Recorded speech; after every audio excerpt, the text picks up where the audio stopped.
Okay. Hello, everyone. Okay, we are live right now. Got a little bit of chaos here. Okay, I'll just post this on Twitter here.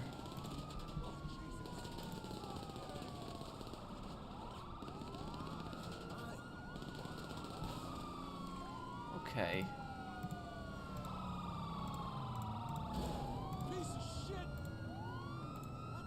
Okay.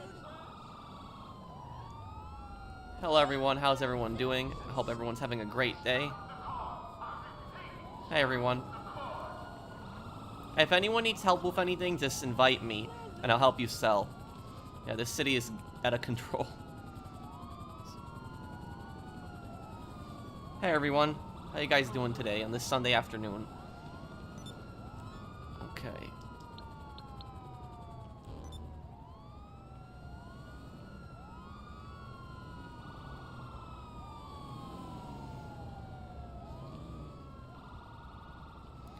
I'm good, man. How are you?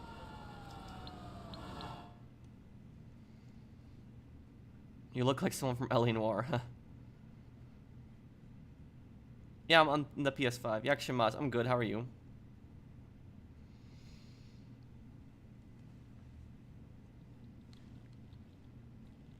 Okay,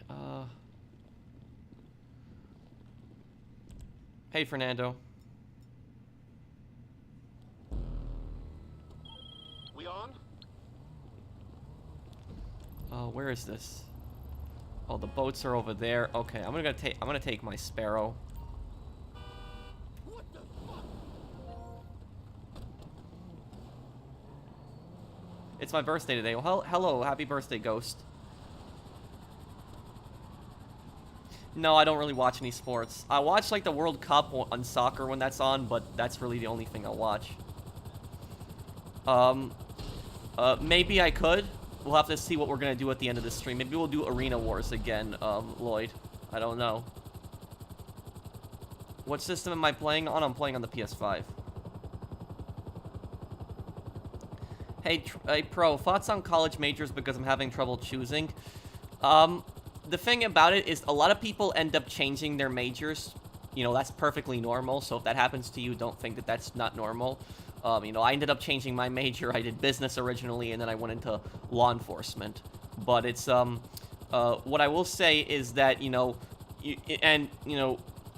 I guess, you know, some people say that when you're, you know, your first or second year of college, you're going to know what you want to do, but not necessarily. I didn't. But also, you know, you can always change your major at any time. That's what I'll say. But at the same time is also know that if you don't even want to do college, maybe you don't want to do that.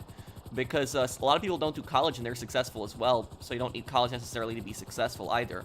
So it's all down to preference. It's all down on what you want to do personally. On Xbox, it would be awesome if they added crossplay between next gen. Hey, hello Axel, thank you for the super chat. Thank you, man. I wouldn't mind seeing crossplay with Xbox. I'd be totally fine with that. I just don't want to see crossplay with PC because I don't want, you know, modders joining my lobbies. Is your crew active only on PS5 on Xbox Series X? Thank you, Wyatt. Thank you for the super chat. We don't really use the crews much anymore. I mean, they're still there, but we barely recruit anyone to the crews anymore. We don't really mess around with them or use them anymore. We just play you know, everyone just plays together. That's just pretty much it, you know. As friends. We don't really use the crews anymore. There was an exploit where griefers would actually use the leaderboards to join crew members. So like we wouldn't use the crews anymore really because of that. I've been good, Dark Zones. How are you, man?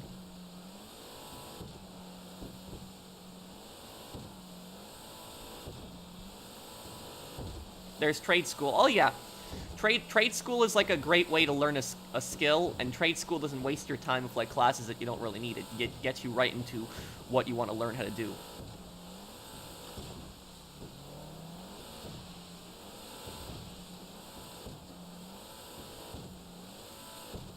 I want to do an art degree in college. Okay.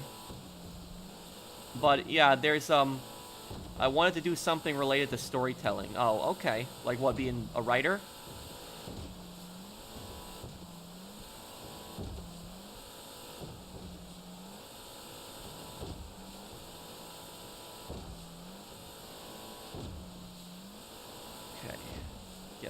here.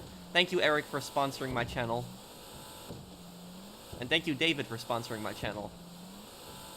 My channel appears to gaining some traction, however, it made it more difficult because I have to go gather footage of planes and fighters.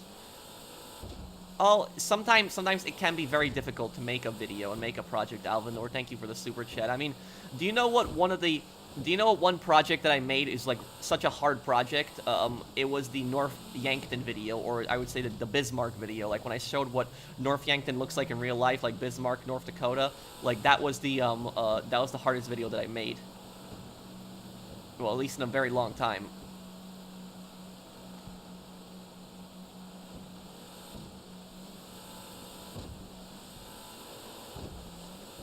But yeah, it's ultimately, you know, do what you want to do in life, you know, whether it's going to trade school, whether it's, you know, going to college, or, you know, maybe you don't even want to go to college. But what I will say is, regardless of whether you're going to college or trade school, or if you're not going to college, the thing I'll tell you is don't let other people tell you what to do. That's what I'll say, is always make sure that it's your decision and you want to do what you think is best for you, because you know yourself the best.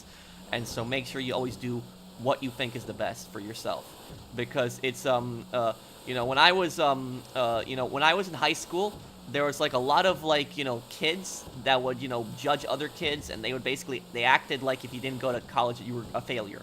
That's basically what a lot of kids, like kids had this like unhealthy obsession with college. Like when 11th grade hit, like these kids were just so obsessed with college, and they were just criticizing anybody who wasn't going to go to college, and it got really annoying. Thank you, Dalton, for subscribing.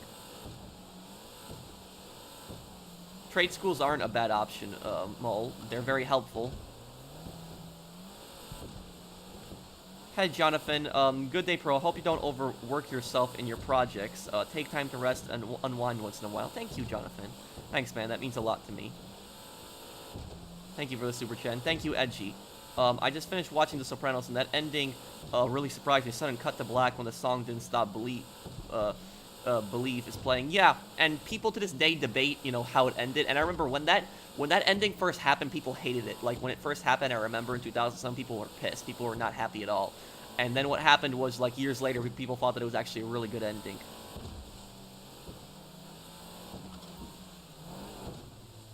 I often wonder the engineering behind what allows planes to gain lift via thrust from the engines. That would probably be, you know, an engineering degree, but that would require a lot of math, though.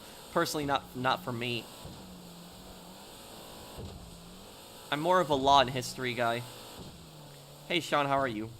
Who's the richest GTA antagonist? I was actually thinking about that earlier. I would say probably Bulgarin. Probably Bulgarin, I would say, he's probably richer than Devin Weston, I would say.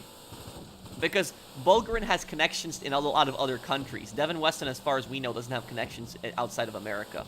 So Bulgarin has, you know, connections to the, you know, the Mediterranean. He has connections in Russia. So, you know, he's very tied into a lot of places. What is my favorite game on PS5? Like a PS5 game? I'd say Sniper Elite 5, probably, yeah. Can I do a lore about Mike Torino? Yes, I will do that one day. I could talk about how the CIA was, like, involved with, like, the cartels and, like, cocaine in, like, the 90s and the 80s, and, like, where that came from, Torino's character. I could do a video on that. Yes, I'll do a GTA 4 100% completion. Thank you, Alex. Thank you for the super chat. What is this here?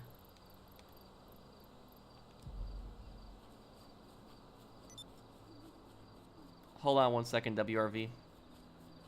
When will I play more Hitman 3? This month. Once I finish Sniper Elite, I only have one more part left of it. Then I'll work on some Hitman freelancer videos.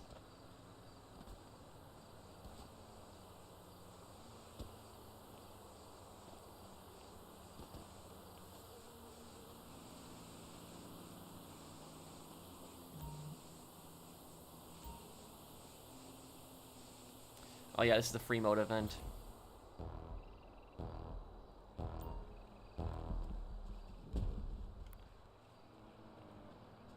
Look for another flare. Oh, I should have just jumped out of my helicopter. I hate when this happens. Yeah.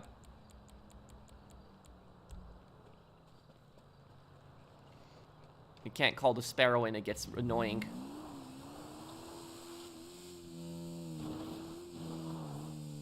Thank you for your great content. Thank you, man. Thanks for making my mental health and how YouTube changed my life for the better video earlier this year. It is inspirational. Thank you, 9. That entire video I recorded with no script. I just basically spoke from the heart.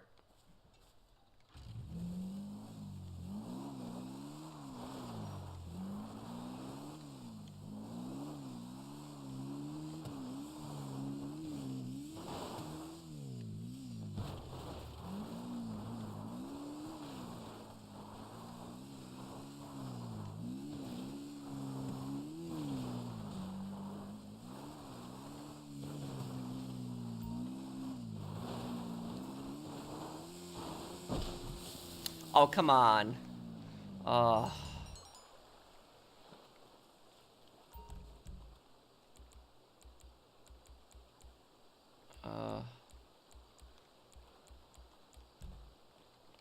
Okay, here we go.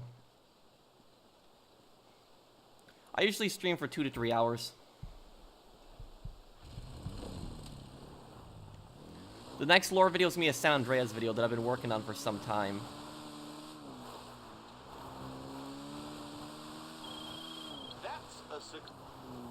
Oh, he just called all of a sudden now? Okay.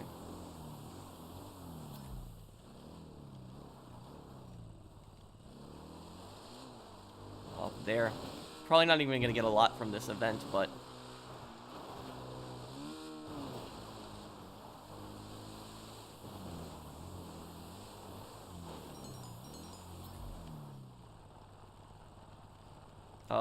I'm not sure, WRV.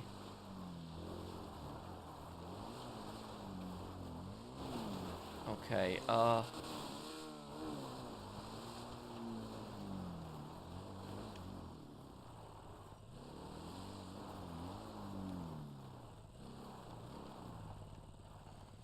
Oh, you don't have to donate to me, Vic Vance. I always appreciate any kind of donation, but anybody watching me, don't feel like you need to donate to me for me to read your comment. I always appreciate any super chat and donation that people make, but I never ask for donations, but I always appreciate any donation that people send to me.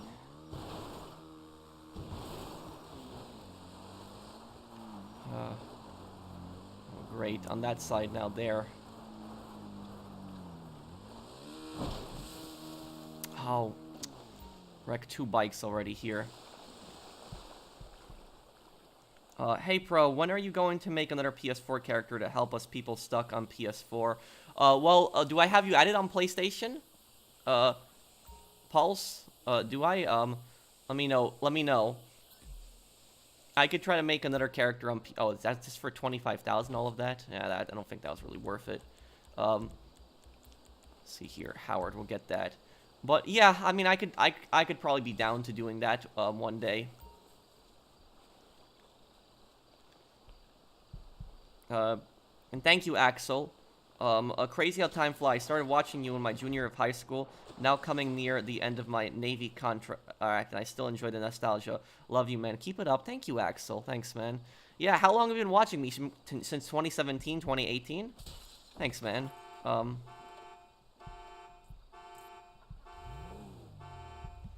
Thank you, Axel. Special shout out there to Axel, largest super chat today. Thanks, man. I could try to later, Mole. I work out typically arms and upper body, sometimes legs at the gym. I'm gonna try to do this this free mode event because I actually like this one, the one with the air checkpoints. No, I haven't done an Arthur lore video.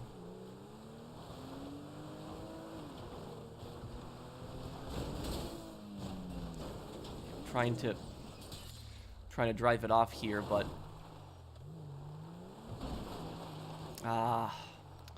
wonderful. The Walking Dead Survival Instinct playthrough. I could definitely do that one day. I could see myself making fun of that game too, because that game had some really cringy and bad moments in it.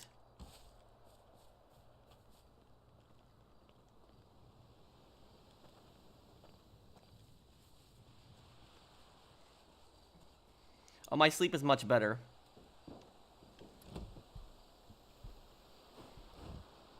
Thank you everyone who's donated today. I do really appreciate it, guys.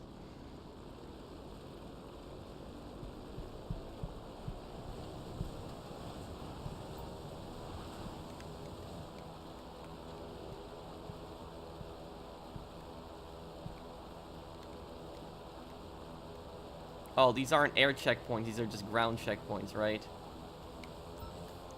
Yeah, I can't get them like this.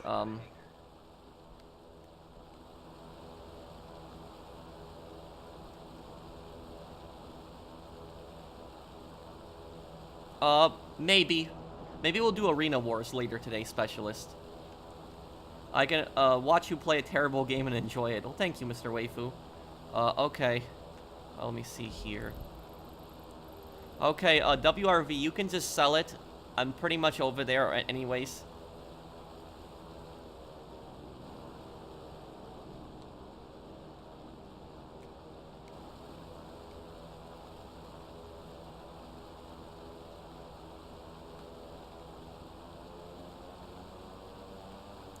What's your PSN pulse? I'm sorry, there's just so many people that I have added. Could you remind me what your PSN is?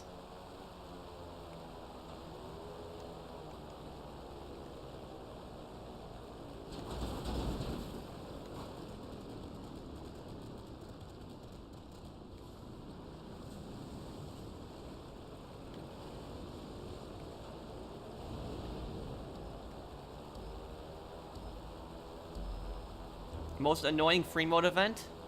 Well, there really isn't I wouldn't call the free mode events annoying because of the fact that that you don't have to do them. But if you're asking me what the worst free mode event is, the worst one is probably getting headshot on players. That one sucks. Yeah, that one's terrible.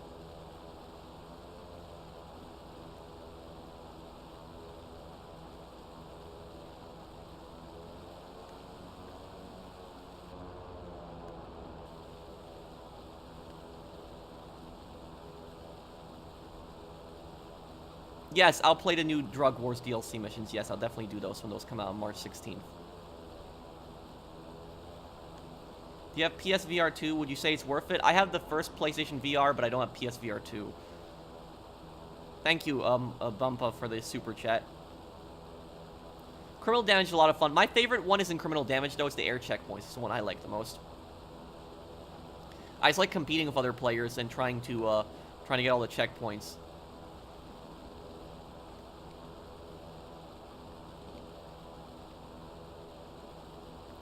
Yeah, I've played Modern Warfare 2 with Gilling Master before. I just haven't streamed it with him, but I've played it with him before. Do I think Dax is annoying? A little bit, yeah. He's not as annoying as Moody Man Sasanta, though they are the most annoying.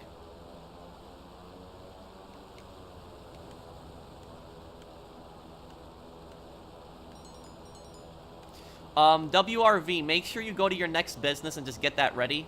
Just so when they sell it, you'll be at your next business and ready.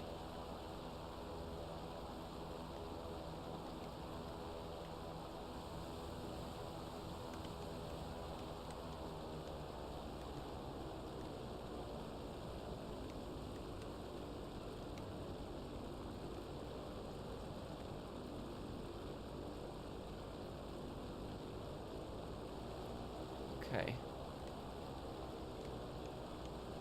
Thank you, 197 Brute. Thank you for subscribing.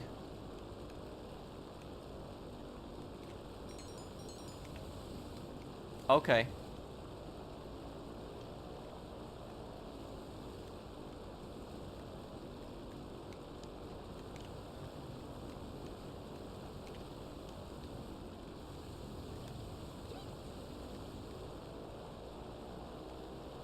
Oh, thank you, Super Mario Edgar. Thank you for sponsoring my channel again, man. Thank you. Do appreciate it. Oh, it's the same as your YouTube name. Okay, Pulse. Okay. Should I get at my PS5 just to play with you? No, I mean, get the PS5 if you want to get it. I mean, don't get it just to play with me. But get it if you, you know, make sure that you enjoy it. Why do you say I'm a lot? It's just a bad habit. You know, sometimes people make fun of me for it, but I don't do it on purpose. It's just a bad habit. And I've been doing it less. I've been trying my best to do it less. I mean, every single person on this planet has some kind of, you know, problem. So there's, like, no one's perfect.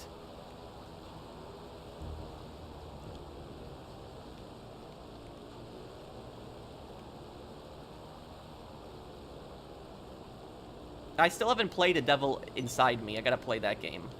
I have it. I have the copy of it, but I haven't opened it and played it yet.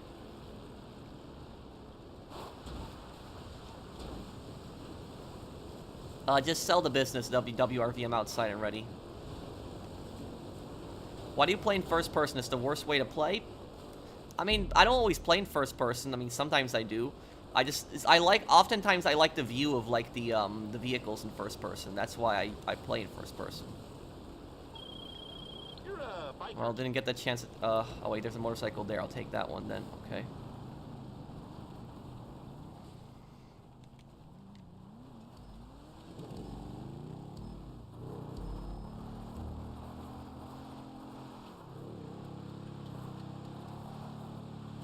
Am I going to revisit GTA 4 for this 15th anniversary? Yes. And the thing about that is I have a special video planned for the GTA 4 15th anniversary. Very special video planned.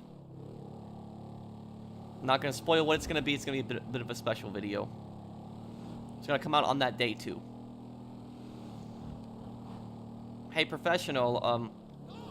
I'm playing GTA 3. I'm trying to find the BF injection for the garage car side missions. I can't find it. Do you know the location? I can tell you in just one moment here, nicest person. Let me see what a picture. I just gotta look at a picture of it on my computer. I know it's a sports car, right? That's BF I'm pretty sure that is.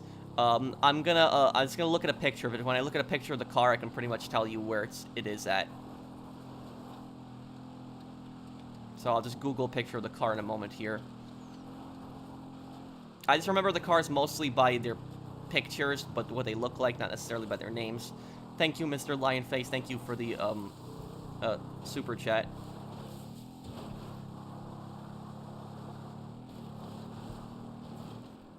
Oh, no, no, no.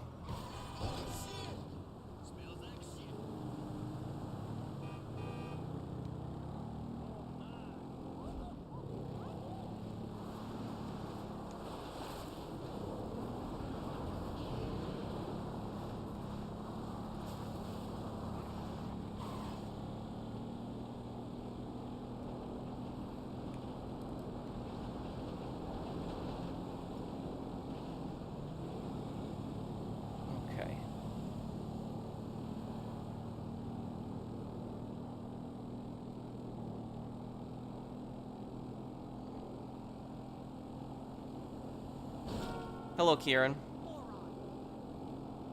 Well, I'm looking forward to his game everywhere. Curious how it'll do.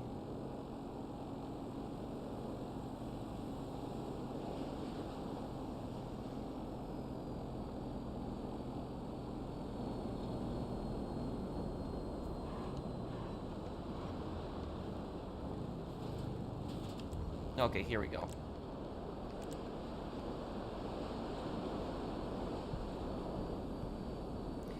Thank you, Mr. Lionface, and nicest person for those super chats.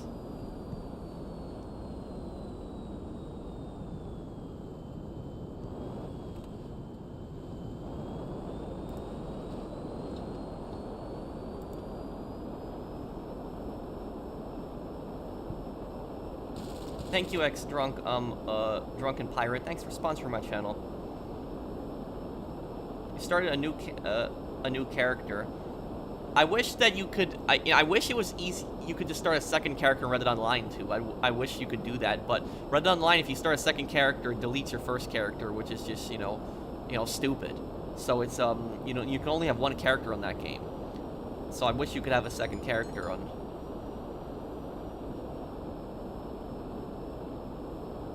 I could try Skull, but there's a lot of people that just want to add me, though.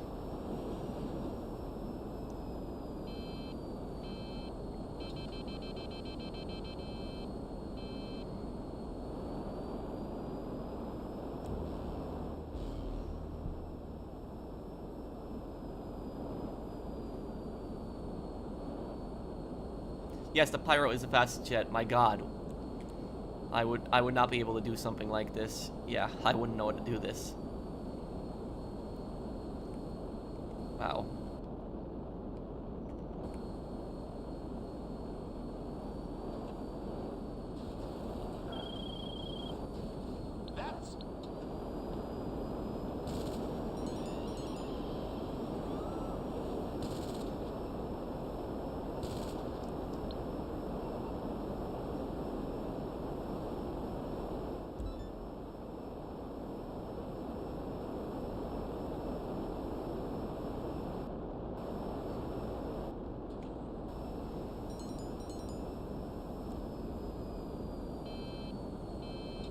I didn't do that. I'm not flying. This is, who is this that's flying this? Naihan? He's the one that's flying this. I'm not doing this. So I don't know how to do this.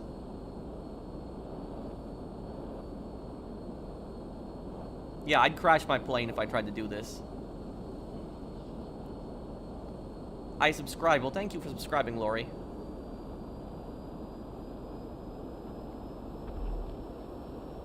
No, I'm not flying, guys. I don't know how to fly like this. So this is Naihan who's flying.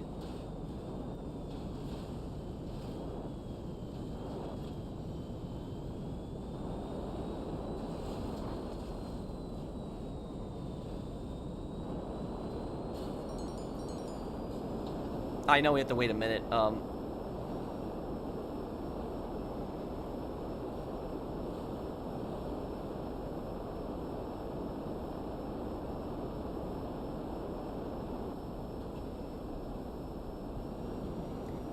Thank you, Drunken Pirate. Thank you for sponsoring my channel again. Thanks, man. You've been a member for 2.5 years. Thanks, man.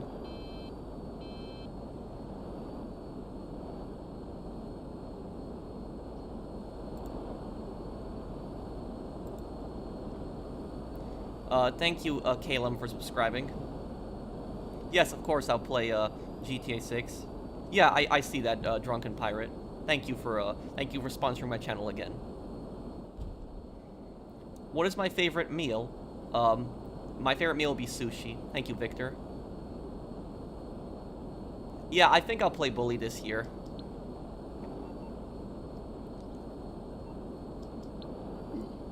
We have a higher chance of getting the post-op van now, too.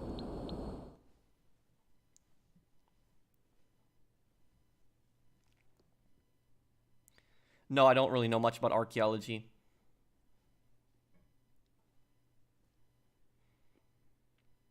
Well, Dr. Friedlander is a scumbag, but he's gonna be interesting to see his role in this, you know, in this new DLC that's coming out.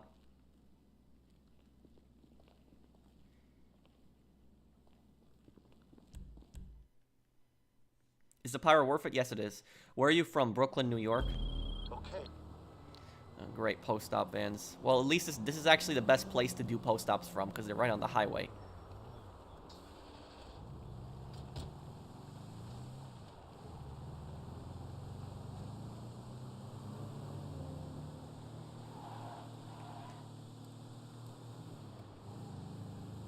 Yeah, I'll do SOCOM 2 one day, definitely.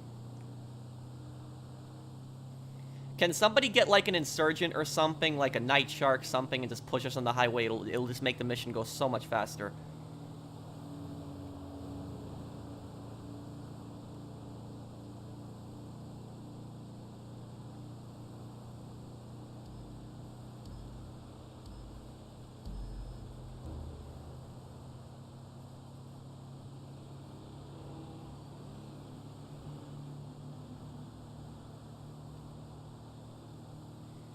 Okay, well, at least getting some speed here.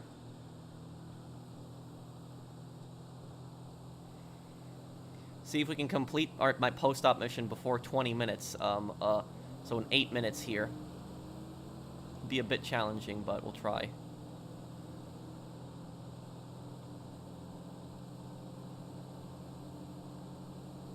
No, cargo bobs can't pick up the post-op vans.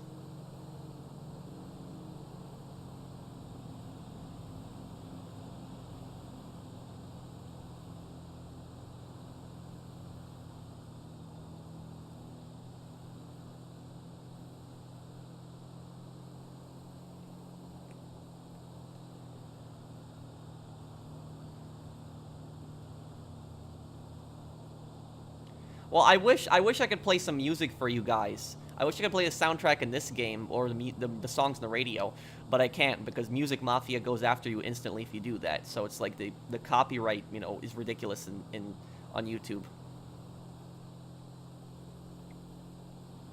Nothing much, Alicio. We're just hanging out here selling some businesses.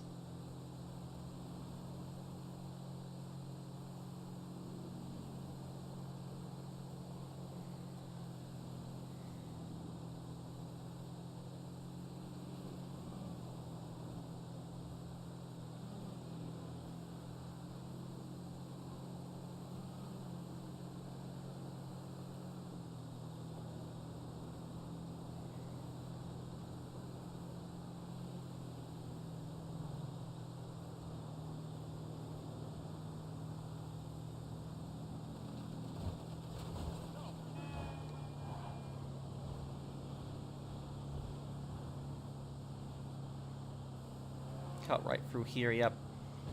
Save a little bit of time.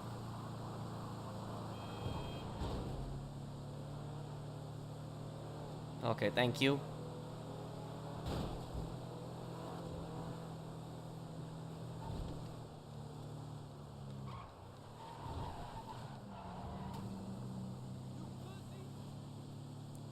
Okay, about to approach this drop.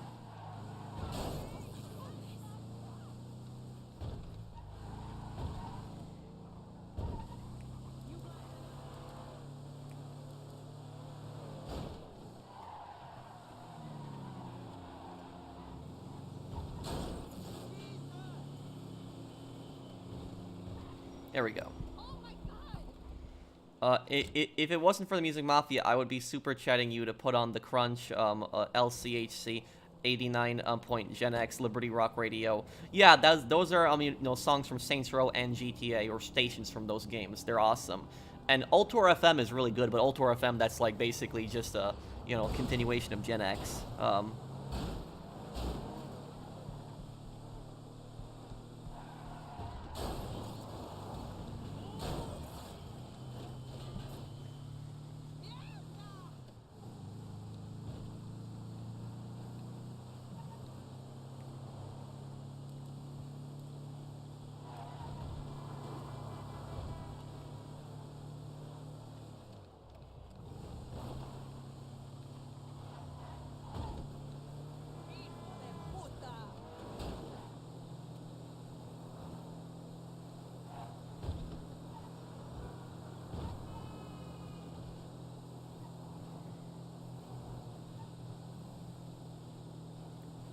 Okay. Ultor FM is Gen X after veteran child dies in Saints Row 2. Yes, it is.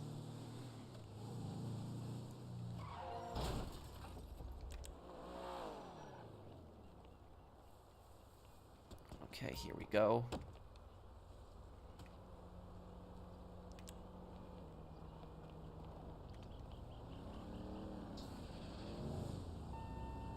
Okay, 3 more drops here. I got a highway, which is nice here too. You know, maybe one day they'll have, like, a GTA game with, like, you know, all the maps, but, like, you know, that's gonna be many, many, many years from now. And don't expect GTA 6 to have, you know, like, Liberty City or Los Santos. It's gonna be probably Vice City. They're probably gonna have a big Florida countryside, but that's really about it. You know, don't expect it to go outside of that.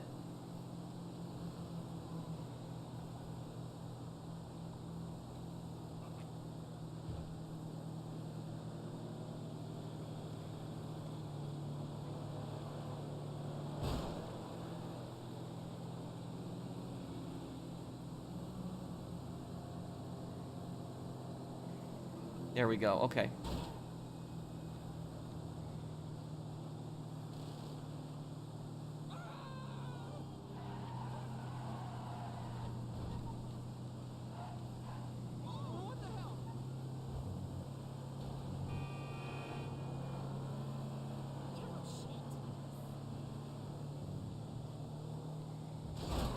What the? Oh, great.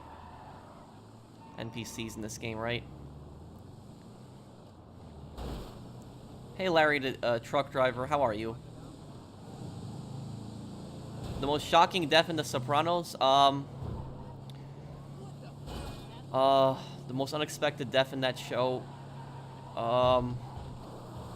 It's a good one.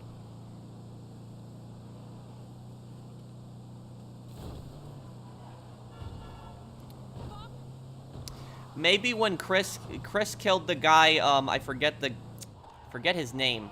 The guy who was making the movie, and the guy that was at him with rehab, that guy, when Chris killed him, I think that might have been the most shocking. I forgot that character's name. It's been some time since I've seen the show, but yeah, that was probably the most shocking one.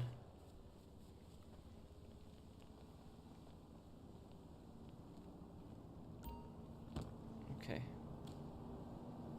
I know there's like mods that people do that, but you know, we're talking about like something that's canon though, like one day where you have like all the cities together.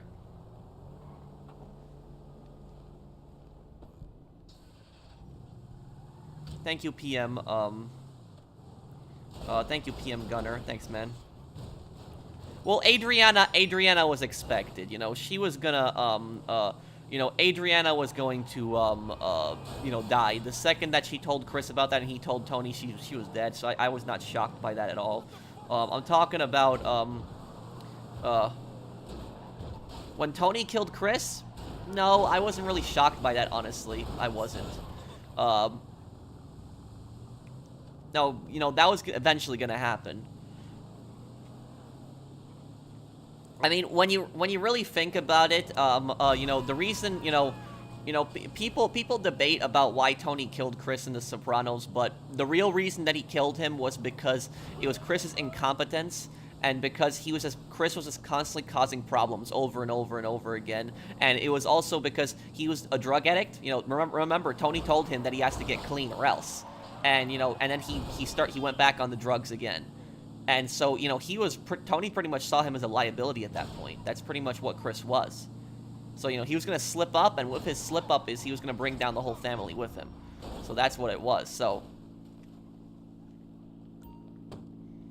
yeah, I mean, I honestly, I don't know why people feel bad for Chris dying. I honestly don't feel bad at all for Chris dying. You know, zero.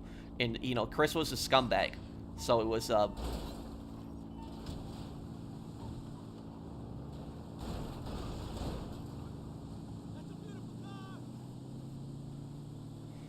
and there was, I remember, like, you know, one of the best scenes in The Sopranos, one of the best scenes in The Sopranos was when Richie, like, you know, told Chris not to touch his niece because Chris was just constantly abusing Adriana and he was constantly, like, beating her up, and you know, I thought that was one of the best scenes ever. And then, you know, then it turns out that Richie was actually even worse than Chris, and ironically, Richie died the same way that he said that he was being basically a hypocrite. Because he punched Janice and then Janice shot him. So it was, how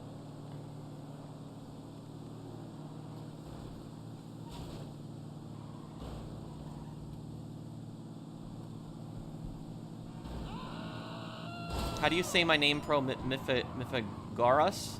Am I pronouncing that right? Is that Greek?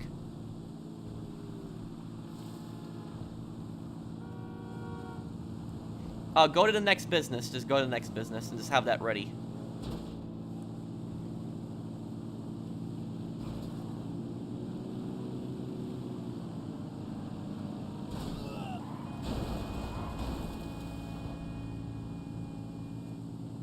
Do you think Tony was a good boss?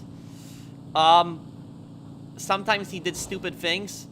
Tony was a good boss that he didn't let emotion really cloud him often. I mean, sometimes emotion got in the way, but it wasn't as bad as, like, Phil. Like, the worst boss in The Sopranos was Phil. Phil was the worst one. He was the stupidest boss in The Sopranos. So yeah, Phil was the dumbest boss on that show.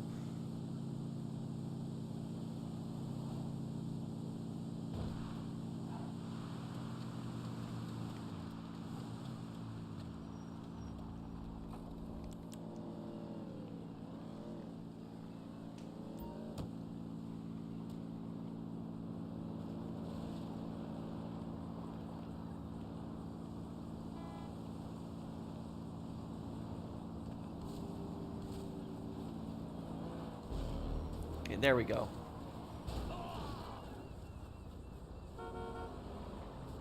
Why does Tony hate Vito? Tony doesn't hate Vito. The thing about that is that, you know, the thing about that is that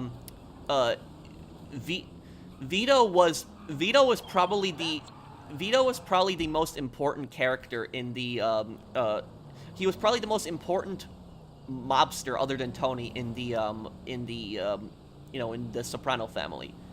And invite me, WRV. But basically, what the whole thing about, like, you know, Tony and Vito is, you know, when it was revealed that Vito was gay, and then, like, Vito fled, and then he fled. What was it? He fled to New Hampshire. I think it was New Hampshire, Vermont, because I saw that show so long ago. But basically, you know, Vito was like the best earner in that crew. Like, he made the most amount of money for the mafia. Like, he was really good at making money. He was really good at making deals. And, you know, and so the thing about that is when it was revealed that he was gay, that, like, all of the other mobsters just wanted to kill him just for that. And that's how stupid they were.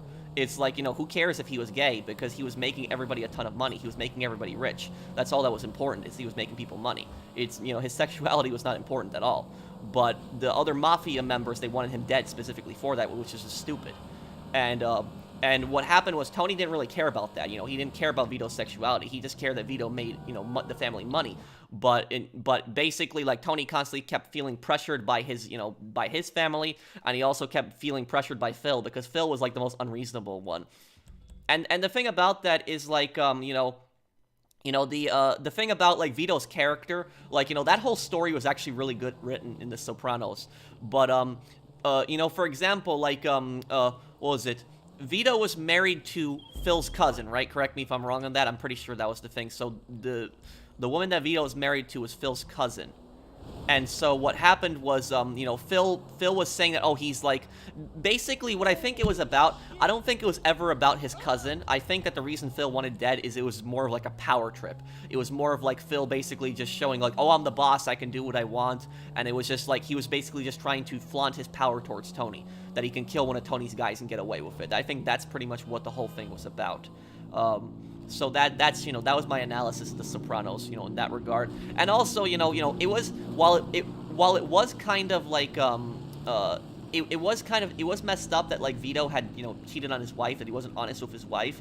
But what I will say about that is that, like, Phil is a massive hypocrite, because Phil, like, you know, wants Vito dead because he says that Vito insulted his cousin by cheating on her. But the thing about that is that Phil constantly cheated on his wife.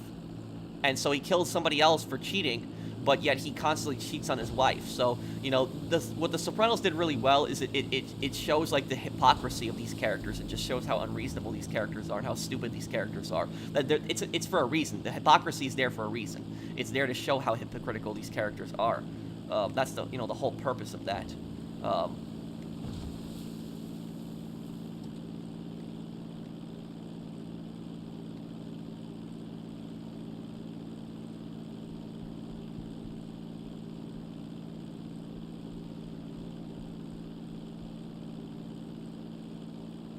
20 years in the can, not in peep. Yeah, thank you, Edgy, for the super chat. Yeah, and that people make fun of that all the time, because Phil says that like 4 or 5 times in the show. I think he's like I spent 20 years in the can. Like, he just talks about it over and over again.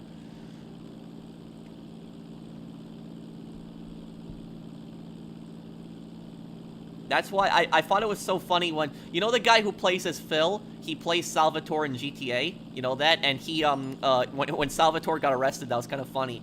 You know, he should have told Tony, I spent 2 days in the can here. Like, you know, that would have been funny.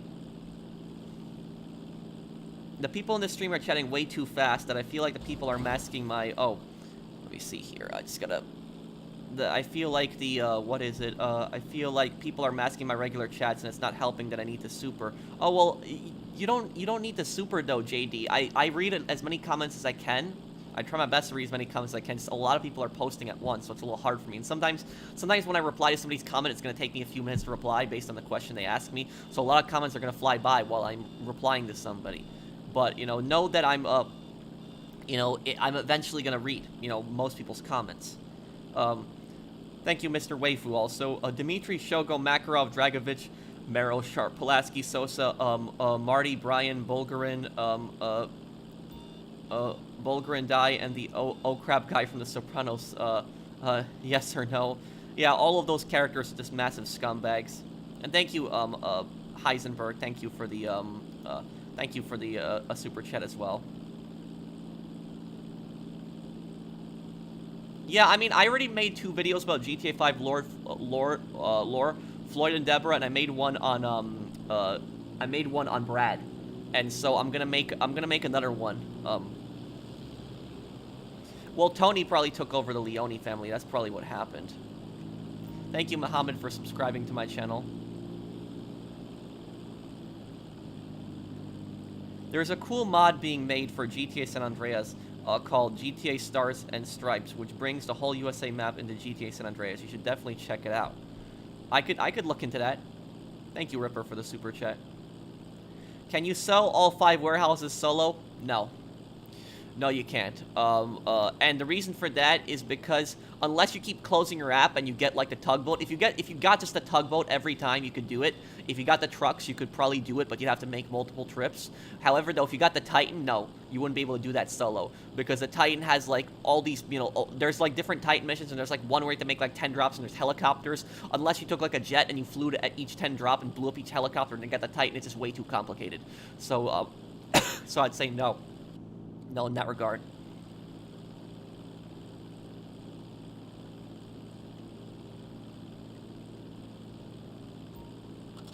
Okay. How many businesses do you have left, WRV?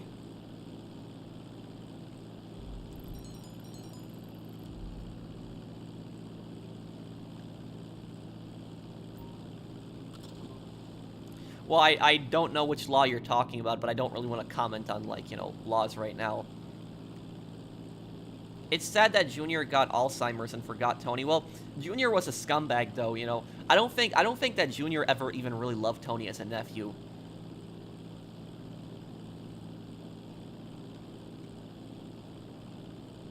Is Ralph worse than Phil? Yeah, I'd say Ralph is probably worse than Phil, yeah.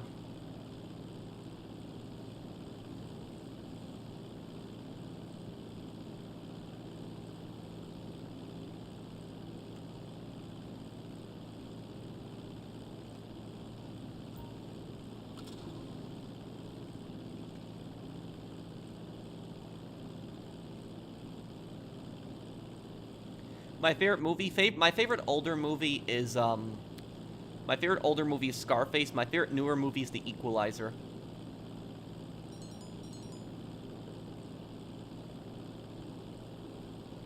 Okay, so another MC business then after this?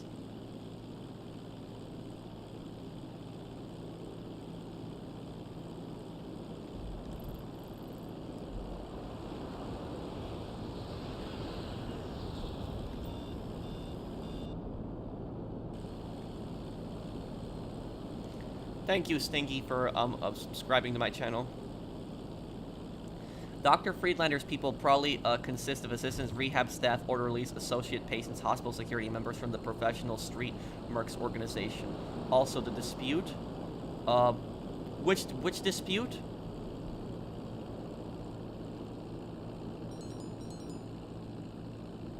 Are you talking, when you say dispute, are you talking about the, are you talking about, that gift card problem that I had? If that's what you're talking about, Sony basically sent me an email and they said to send them the receipt, and so they're gonna get back to me on that.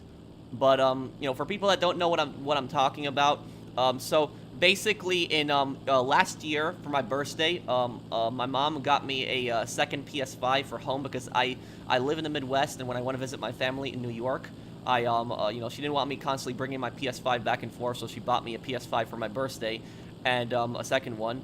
And that PS5 that's at my parents' house, it was like a bundle, and it was from Sam's Club, and it came with like a $100 PlayStation gift card, like the $425 ones. And what happened was when I tried to redeem them, I had it packaged for like half a year, because I didn't really have anything on the PlayStation Store that I wanted to buy. And then I wanted to buy Hogwarts, you know, Legacy with that. And so I tried to redeem them. I opened up the packaging, unwrapped it, everything, and I scratched out the code, and it says the cards have all been redeemed, all of them. And what happened is, you know, I called Sony the other day, and they sent me an email, and then they just told me to send them a picture of the receipt from Sam's Club, which I did. And hopefully that, you know, Sony's going to get back to me and give me a fresh $100 code. But I don't know how that happened. I don't know how the hell the codes could have possibly been redeemed when I scratched the code off. I don't know how. Can anyone explain to me how that possibly could have happened? I don't know how that could have happened. They were packaged. It was, you know, a fresh code that I scratched off. I don't know how that could have been redeemed. So I don't know how that could have happened, but okay.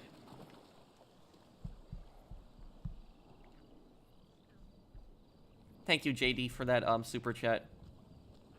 Oh, cutthroat business copyright claim stupidity. Oh, that one. He dropped a claim against me. So there was basically there was this one YouTube channel that like made a copyright claim against one of my San Andreas lore videos, and I reached out to him and I messaged him on Twitter, and he removed the claim. So that's All right.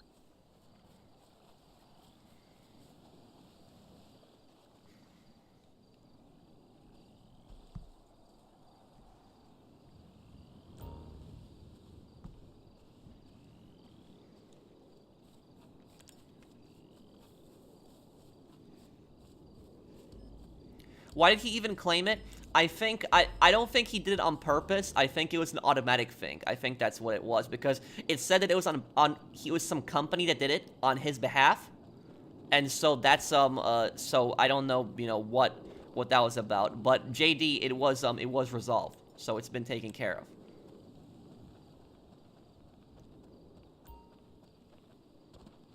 I do appreciate the super chat, JD, but you know, he did you know, drop the claim, which was good.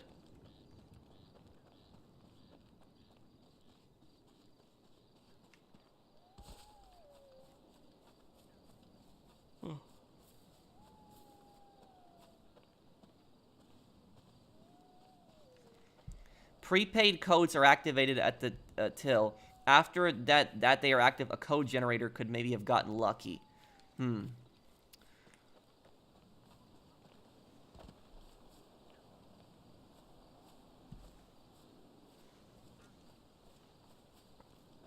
So is that what could have happened to my gift card code when I scratched it off and I tried to redeem it and it says it's been redeemed? A code generator could have gotten my code instead?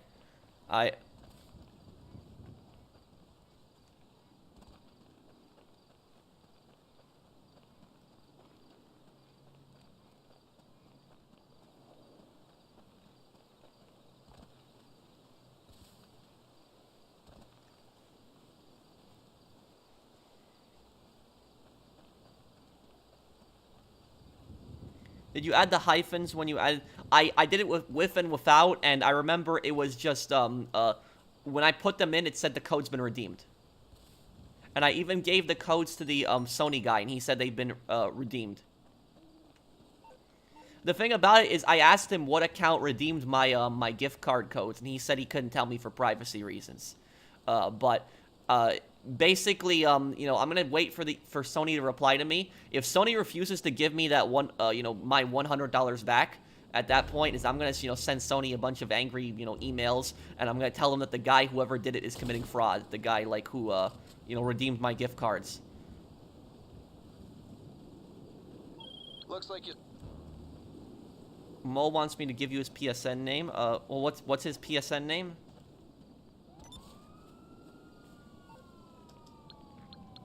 Okay, Acid Lab.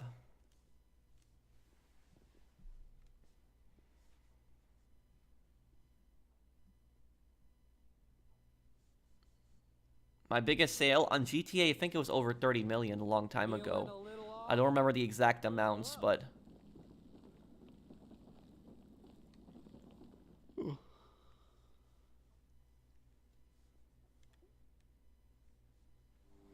The $10 million jet on GTA Online was my biggest purchase.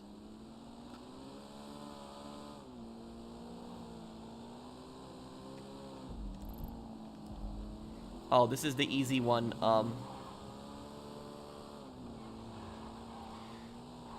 Everyone follow me on this mission. Everyone just follow me. I'll show everyone how to complete this really quickly and easy. I have a trick for this mission. Because it's, otherwise some people are gonna take a little bit long to lose the cops, and it's gonna take some time. WRV, let me lead on this one.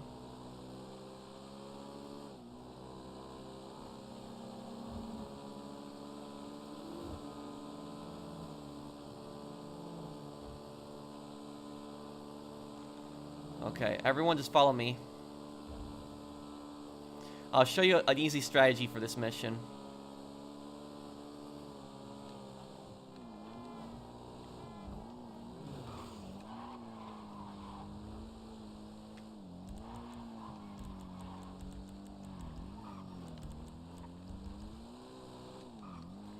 Okay, where's this entrance?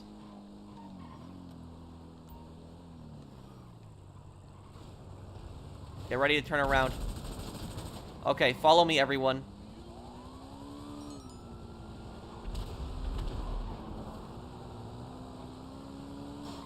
Everyone follow me.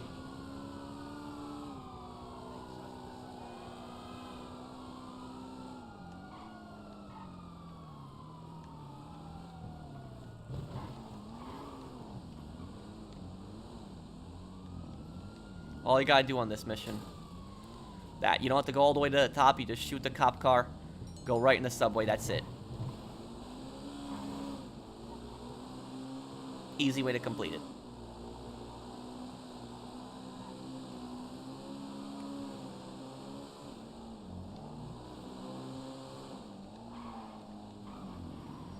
Just wait till the, Well, what was that? Okay. Wait until the, Just wait until we lose the cops here. Yeah, Chinatown War is a lot of fun. My friend Ian's a New Yorker like you, and his prequel story in the fanfic series will take place there. Which boroughs would he be able to race in? The borough that would have the most amount of street racing in it would probably be Queens. Queens is the most open, and Queens has the least traffic out of the boroughs. You know, the one that would be the worst one to street race in would be, you know, Manhattan. But I'm not advocating any kind of street racing, by the way. I'm just saying for your fictional, your fanfic. When I see like street racing in like, in New York and like movies and stuff like that, I'm like, yeah, no, this would not happen. Maybe on the highways and stuff like that. But there's just so much traffic that, yeah, there's no, yeah, there'd be virtually no street racing in Manhattan. The Bronx would probably have no street racing either. Maybe some parts of Brooklyn. Maybe Staten Island, too. Staten Island probably would. But,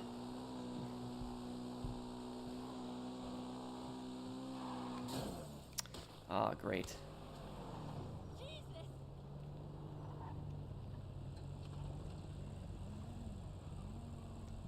Okay, Mole.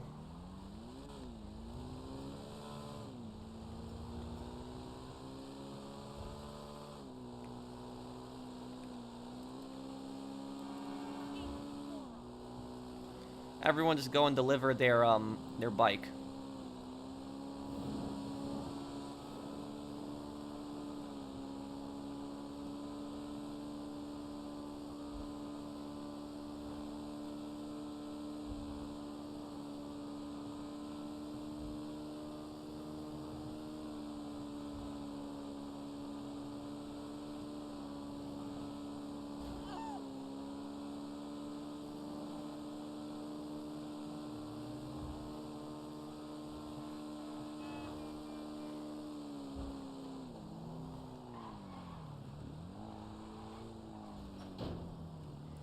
Thank you, David, for subscribing.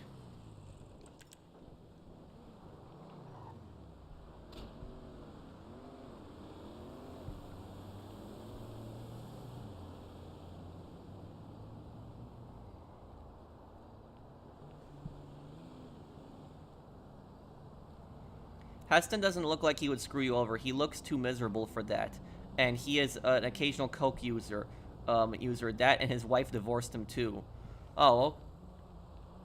Yeah, I mean, I so far I'm not getting the vibes from him that he'd betray you. But, it could still possibly happen.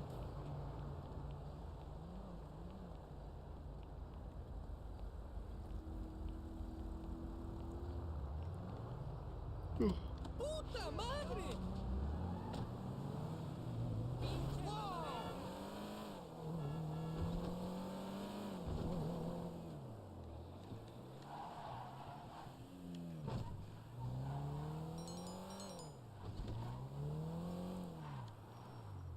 You can't climb. Wait, what?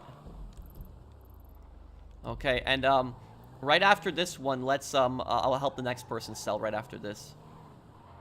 Do you like camels? Wait, what? the animal? I'm confused. I don't really have an opinion on many animals. If you're talking about the cigarettes, I don't smoke.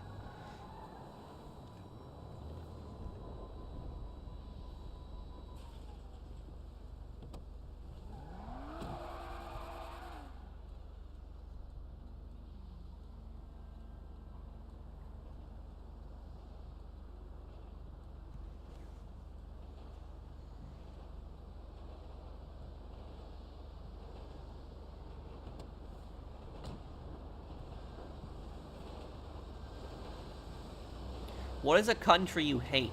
I don't hate any country. There's some governments I don't like. There's governments I really don't like, but I don't hate any country. Because there's a difference between a country and a government. You know, to hate a country, I would say that'd probably be kind of bigoted. But yeah, but there's nothing really wrong with hating a government. You know, one government that I really dislike is I really dislike the Chinese government.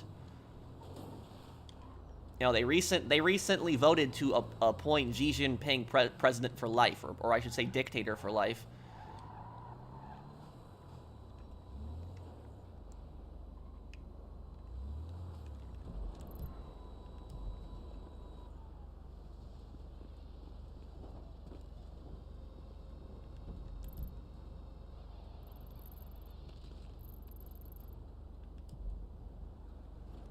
Do you think GTA Online is canon to single player? Yeah. Franklin appears in it, I mean. Trevor does too, so.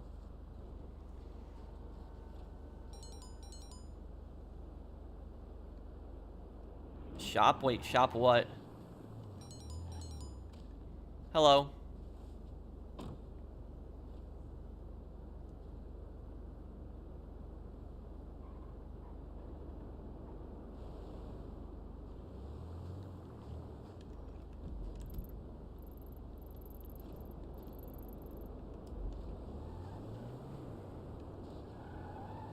Does China still have the one-kid policy? I don't know about that, but I know that China is the most ridiculous country in the world when it comes to censorship.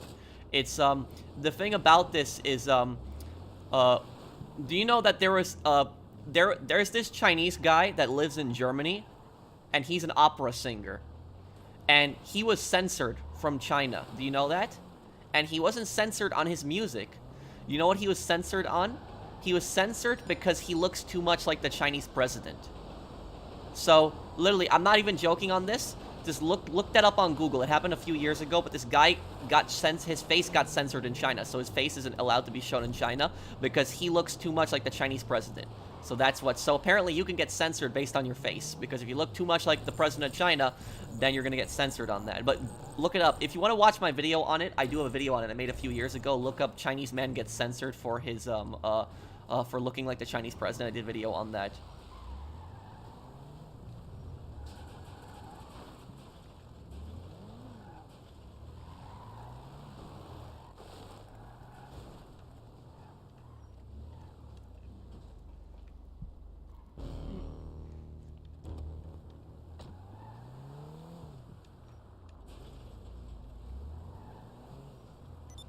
What brings you in today?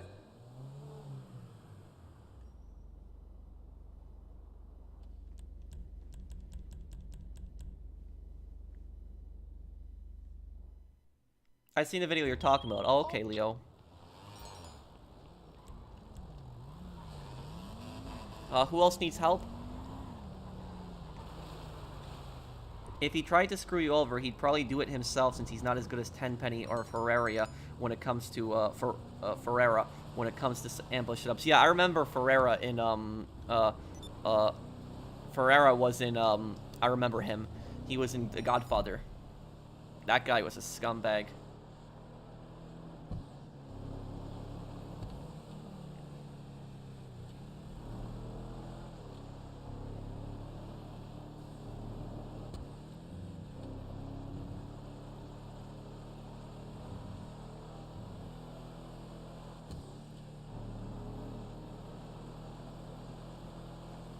I'm doing good, Chester. How are you, man?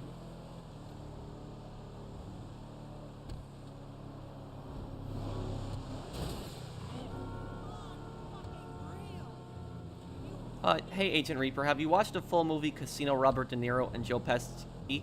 I did watch that when I was a kid. I remember when I was a kid, I watched it on TV once, but I didn't see it in many years. I'd probably forget about it. I remember that movie, though. I remember Joe Pesci went crazy in that movie. Like, he cursed a lot in that movie.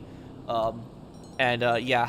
So I do remember a bit of it, but I think I forgot most of the plot, so I gotta watch it again.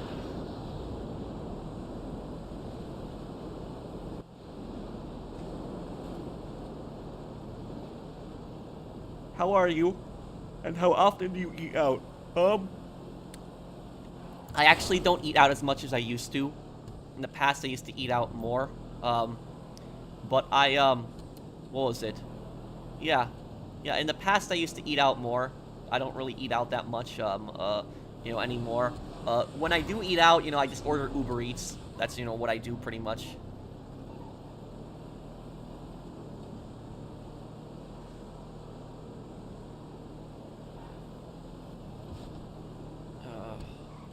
Arcade? Wait, you want an invite to the arcade? Wait, I'm confused. What's going on? Do you need help selling something? Because if this is a heist, I'm not going to do it right now. Maybe I could do it at the end of the stream. But I'm not going to do heists right now.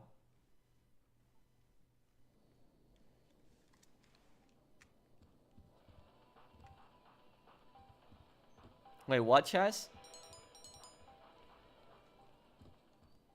Oh, it's meth? Okay.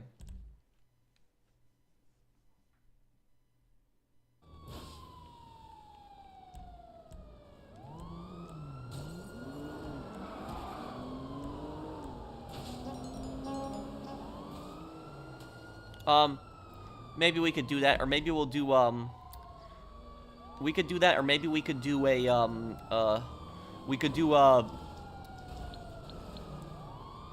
Arena Wars. You should stream 50 Cent Bulletproof. I want to stream 50 Cent Blood in the Sand one day, or play 50 Cent Blood in the Sand. That one I want to do.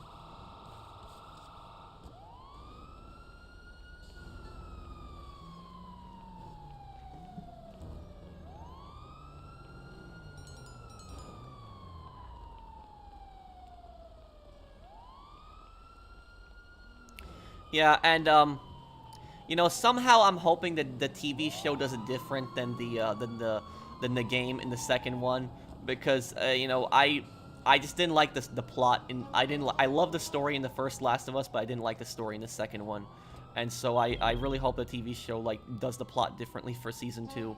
Don't follow the Last of Us 2, please. People be forgetting Alexander Lukashenko exists. Yes, dictator of Belarus. Yes. That's actually where my grandmother was from. My grandmother was from Belarus, but she was from, it was called the Belarusian SSR when she grew up, but it was, yeah.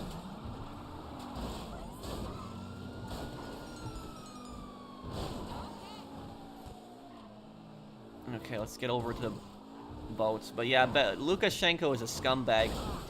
But, do you know what the thing about Lukashenko is? Is Lukashenko, the dictator of Belarus, he is the only dictator that I have ever seen call himself a dictator. Because we know what a dictator is, but oftentimes dictators don't call themselves dictators publicly. They don't call themselves that. Oftentimes a dictator calls himself a president in public. That's what dictators often, even if they have full power, they're not elected. Dictators oftentimes call themselves presidents, and if they avoid the term president, they'll oftentimes say, "Oh, the people chose me," or "the people love me." But Lukashenko, the dictator of Belarus, is the only dictator that I've ever seen publicly that had admitted to being a dictator. That he actually went on TV and he actually admitted to being a dictator on TV. So it was the only guy that I've seen actually, say something like that. But I'll probably play Dead Island 2. But yeah, Lukashenko is just a, really bad guy. And, hopefully Belarus can be free of him one day. Hopefully, Russia doesn't have to deal with Putin anymore. And hopefully China doesn't have to deal with Xi Jinping anymore one day. And also North Korea doesn't have to deal with Kim Jong-un.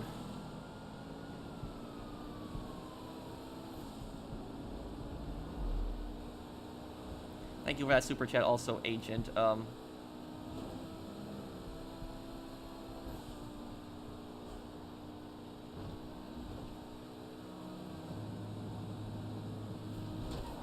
Thank you, Edgy. Thank you, Thomas. Hey, Pro, love your videos. Thanks, man.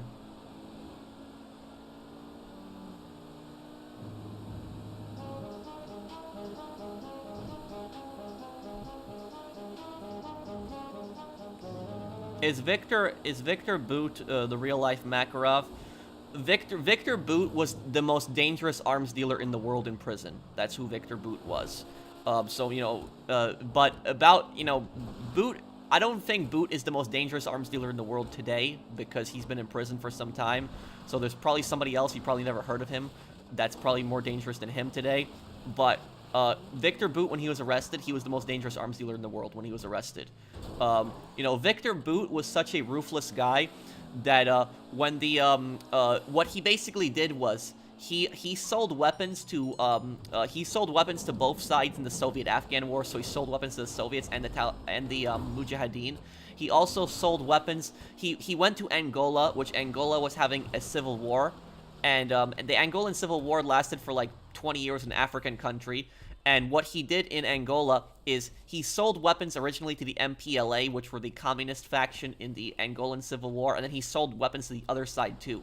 And the reason he did that was because he thought that the war was going to end quickly if he sold guns to both sides. So he thought he was going to sell guns to two sides just to make as much money as he possibly could. So that's the type of guy that Victor Bout is. And when Victor Bout was actually arrested, he was arrested in Thailand on a DEA sting. That's how they got him.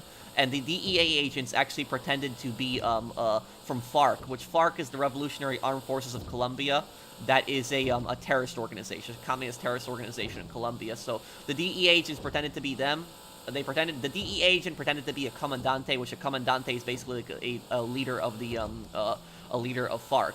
And what happened was they got him out of Russia on his own greed, because Victor Bout has been protected by the Russian government for a very long time, and the Americans knew that the only way they were going to get him is if they got him outside of Russia. And so when they got him in Thailand, basically the Americans that were pretending to be FARC, they told him that they needed surface-to-air missiles to shoot down American planes, and they wanted sniper rifles that they could blow off American heads with. That's literally what they told him specifically. And he said to them, good, the Americans are after me too. So Victor Bout was actually happy because he thought that the Americans were going to die, and he also because he was going to make a lot of money from it. And so this guy was such a dangerous person. Thousands of people have died because of this guy's, arms dealing all over the world. And what's happened is the American government released this guy from prison. They actually released him from prison. That's one of the stupidest things they ever did. They released this guy from prison. And when you really think about it, why does Russia want this guy? Think about it that much. Why do they want him so badly? One of the most dangerous arms dealers in the world. Why do the Russians want him? Think about that. It's because the Russians are running out of ammunition themselves in Ukraine, and so they want this guy. And so this guy can go back into business anytime. And that's, just releasing him, that was just so stupid that they did that. They traded him for Brittany, she was the basketball player that was, arrested in Russia. And while my personal view on that, I don't think it was right that she, got that sentence in Russia, I don't think that we should have, exchanged him. I don't think we should have done that. We should have offered, if anything, we should have wanted more. That was just an unfair trade. It was completely unfair. And, we basically let out a mass murderer who's responsible for thousands of people dying and selling guns, like weapons all over the world. He didn't just sell, like, AK-47s. He sold RPGs. He sold surface-to-air missile launchers. He sold APCs, light tanks. This is the type of person that Victor Bout was. Thousands of people died because of this guy. And, we released this guy from prison. And, he could go back killing other people. And the U.S. government actually released a statement, the Pentagon released a statement, like a few months ago, in which they said that they were worried that Victor Bout could go back to arms dealing. So literally, that is how stupid the American government is.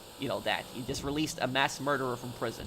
That's it. And the Russians are laughing at us. We became a laughing stock for that. The Russians played us like fools. So that was that whole trade was uneven, and that whole thing was stupid. For anybody if anybody's ever seen the movie Lord of War, Nicolas Cage, Nicolas Cage plays a Ukrainian arms dealer in the movie Lord of War, and the character that he plays as in that movie is based on Victor Bout, you know, the Russian arms dealer.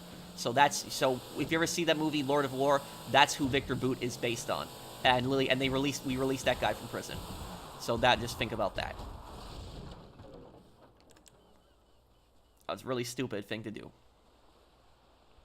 Yeah, I know about that. There's a Marine that's in Russia arrested, and he's just, you know, sitting there right now in jail. So that was just, you know, sometimes I don't know what goes through the government's head when they make these decisions, you know, but that was just a completely unfair trade, and we shouldn't have done that. Let's go to your acid lab is right here? Okay. I can, I'm good, I'm ready. Sell whenever you want.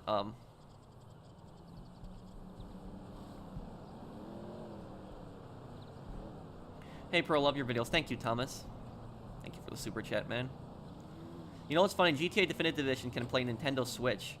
I'm surprised about it. What do you mean, Agent? You don't have to super chat me again. Can you explain what you mean? What do I think of Aiden Pierce's character? Thank you, Ender. I love Aiden Pierce. Aiden Pierce is like one of my all-time favorite video game characters.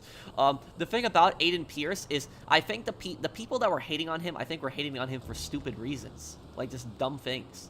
Like, Aiden Pierce, you know, do you know when Aiden Pierce first, you know, when Watch Dogs first came out, people were hating on him. They said, oh, he sucks as a character. And do you know what one of the biggest complaints was? People were saying, oh, he's not funny. That's what people were pissed about Aiden. They were saying, oh, he sucks because he's not funny. Well, why does he have to be funny? Who says that he has to be funny? But that's the thing about him is, you know, Aiden Pierce had lost his niece. You know, his niece had been brutally murdered by the mafia. And it was because of something that he was involved in, so he blames himself. So, of course, the guy's going to be really messed up. You know, he's not going to be happy. So, I don't know why, you know, people want him to be funny or something like that.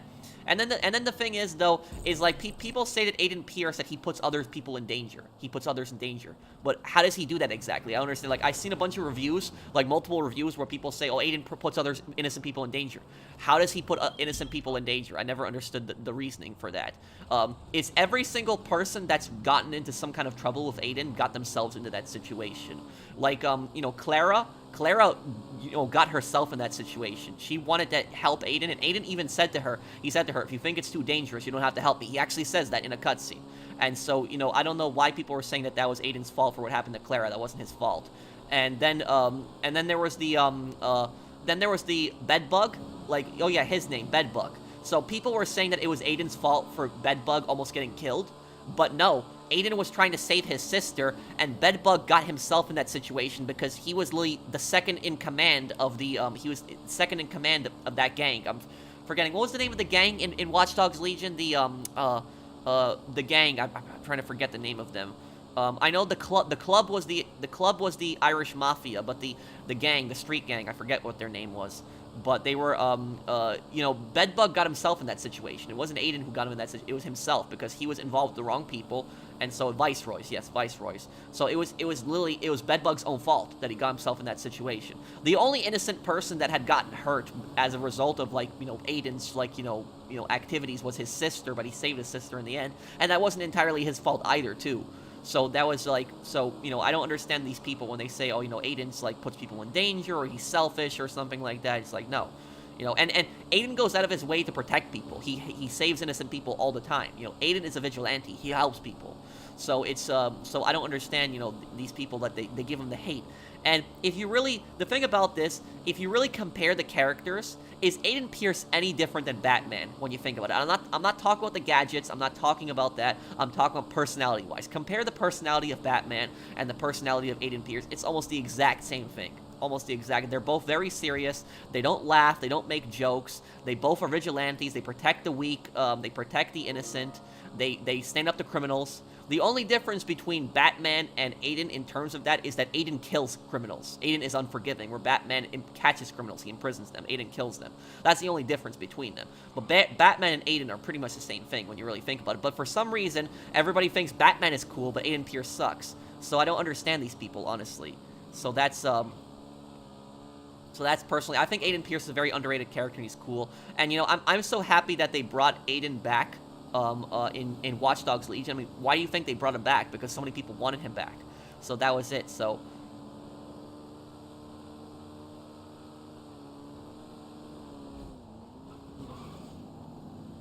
No, well, what I'm saying is, when Watch Dogs first came out, people were saying Aiden Pierce sucks as a character. I remember that. People were saying he sucks and all this, but no, he was a decent character. I liked him. And I liked Aiden's, like, serious attitude. I related to him a lot. Like, you know, do you know what the three characters in open world games that I tend to relate to the most? I relate to Aiden, Nico, and Altair. Altair in Assassin's Creed 1, and Nico in GTA 4, and Aiden in Watch Dogs. Those are the three characters that I relate to in their personalities the most. And, you know, I like their serious attitude. You know, I like that they're not trying to be funny, and so I generally like characters like that. You know, I'm not a funny guy myself, so I tend to like, you know, characters like that, like a serious attitude on things, and,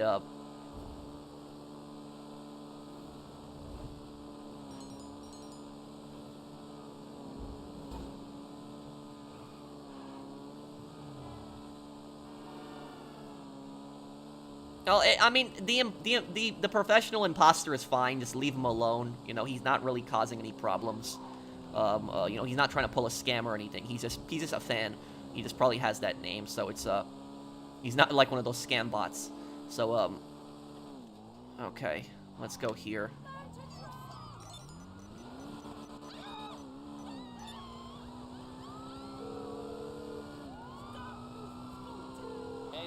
Nico had some funny lines, but Nico's lines are mostly sarcastic.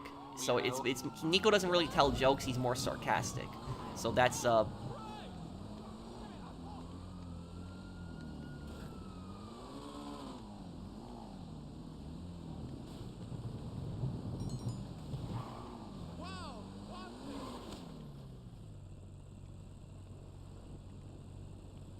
I missed some super chats, I'm sorry. Wait, what's up, Chaz? Dumbest character in Skyrim? Oh. I'd have to think about that. I'll answer your question in a moment. What do you think of the Wagner group? The PMC? The Russian mercenaries? Wagner are a bunch of scumbags. You know, Wagner are like, Wagner are some really bad guys, too.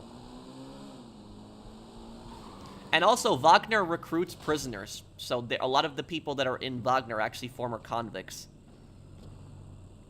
But Wagner is basically America's version of Blackwater. So, you know, Blackwater is also are really bad guys.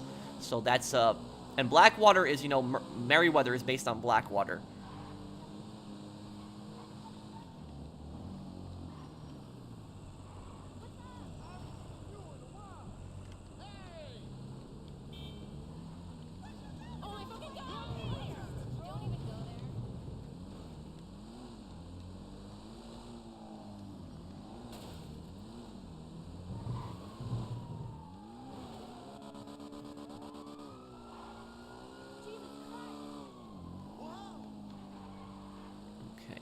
Over here and make this drop.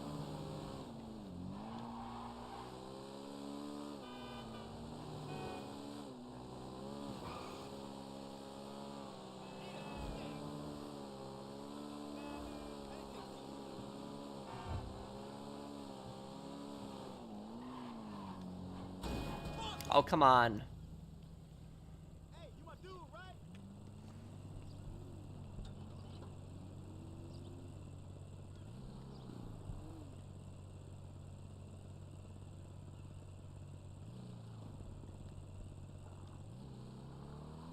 Hey, dude, what's up?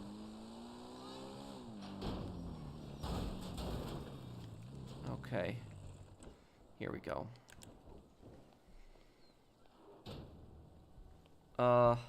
Dumbest character in Skyrim. Dumbest character in Skyrim, I'd have to think about that. Who's the dumbest character in Skyrim?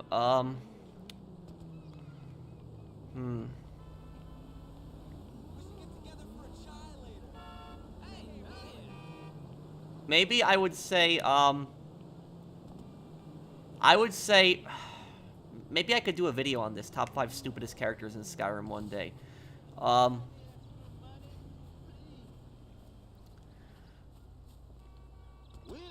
I would say the stupidest character in Skyrim is either, it's a tough one. It's either Astrid, who's the leader of the Dark Brotherhood, or it's Delphine, the leader of the Blades. So either it's Astrid or it's Delphine. The reason that Delphine is an idiot is because she wants Parthenax dead, which makes no sense. Because Dora's not coming down. Oh, drive away from it. Drive away from it and come back. That's what you have to do. And if it still doesn't open, let somebody else get on it and it'll fix itself. I've had that glitch before. But here's the thing. Delphine says that Parthenax killed people like thousands of years ago. She's like, oh, he killed people thousands of years ago and he was one of Alduin's lieutenants. But Parthenax has changed. He's not the same person he has been and he regrets all the things that he's done. So he's not the same person that he used to be. And, you know, somebody that's a bad person but then changes over time, you know, that shows that they've grown as a person. That they've changed and they've made decisions on themselves and they've realized what they've done is wrong. And so the fact she wants him dead, that's so stupid. And Astrid, the reason that she's an idiot is because of the fact that she doesn't honor the Night Mother, she doesn't honor the old ways of the, she doesn't honor the old ways of the Dark Brotherhood. She has no respect for she has no respect for the old ways that the Dark Brotherhood has been doing things. But also, when the Dark Brotherhood takes a contract, you can't back out of that. So when the Dark Brotherhood takes a contract, you know, that's basically, if you refuse to take the contract, you are basically insulting the Night Mother and you're insulting Sithis. And so, you know, she was just, you know, you can't do something like that. And, you know, Sithis is gonna, you know, have his, you know, Sithis is gonna really mess you up if you don't have, listen to him. But basically, Astrid then, she went back on the contract on the Emperor, and then she worked with, like, the Commander Marrow was his name, I think it was, and he promised her that he would leave the Dark Brotherhood alone. Like, does she really believe that? She had his son killed. She had his son killed, and then she thinks, oh, he's gonna leave us alone now. You know, and she sold out the Dark Brotherhood, so she's stupid. You know, so Astrid, I would say, is dumb, too. You know, probably Astrid is probably stupider, because Astrid almost destroyed the entire Dark Brotherhood. That's probably why I would say she's probably stupider. Yeah, that's it.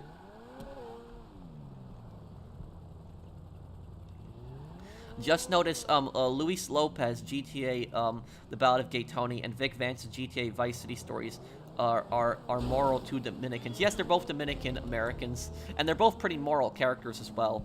Thank you, Agent. Most frustrating thing to happen in a GTA game, in your opinion, and why? Are you talking about story-wise? The most frustrating thing to happen in a GTA game story-wise, I would say, would probably be Dimitri's betrayal. I would say that. Yeah. You know, Dimitri's betrayal, like, you went out of your way to kill Faustin, because I personally, I think the Dimitri betrayal is way worse than the Big Smoke betrayal. I've always thought that. And the reason that I think it's the worst one, I'll help you, I'll help Alex after this. So I'll help Darth with one more sale, and I'll help Alex. The reason I think that the Dimitri betrayal is worse than the Big Smoke betrayal is because with the Dimitri betrayal, right before you get betrayed by Dimitri, he convinces you to kill Faustin, and so you go and kill Faustin for Dimitri. And then he betrays you, screws you over. You have to flee for your life. Roman gets his apartment burnt down. He gets his cab business burnt down. And you have to, you know, go into exile basically in Bohan. So that's what I'll say about that pretty much. Yeah, so yes, I'd say, you know, Dimitri, like, screwing Nico over is probably, like, the most frustrating thing that happened. And, like, because he seemed like a reasonable guy, and he turned completely unreasonable. We gonna make this sale? This is gonna be the This is gonna be the, okay, yeah. This is gonna be a police ambush here. Can you do a lore video of Johnny Gat from Saints Row? What do you think of him? And I like your lore videos. Thank you, Alex. Yeah, I like Johnny. Johnny is the best Saints Row character, definitely. I'd say definitely he's the best one.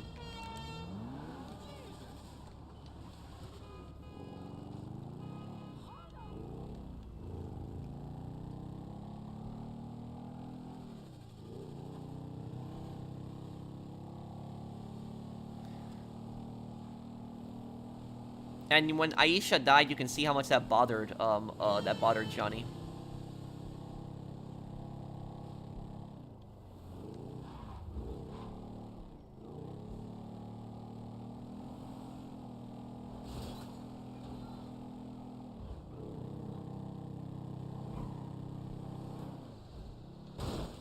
Oh, great.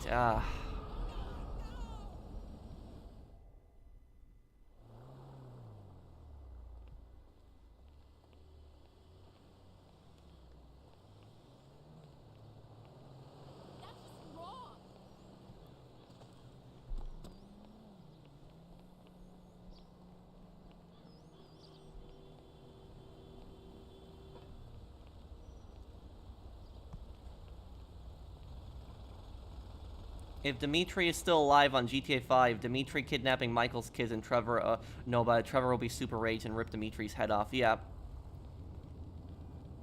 Yeah, oh yeah, Trevor would freak out.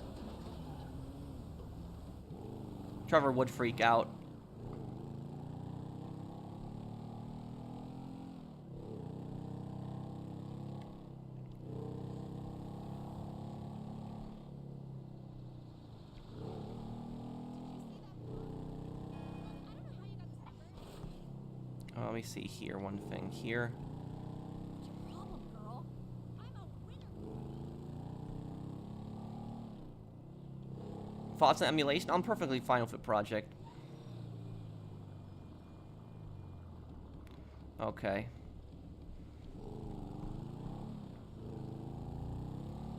I'm also banning the, I banned the imposter from my chat because I looked at his description.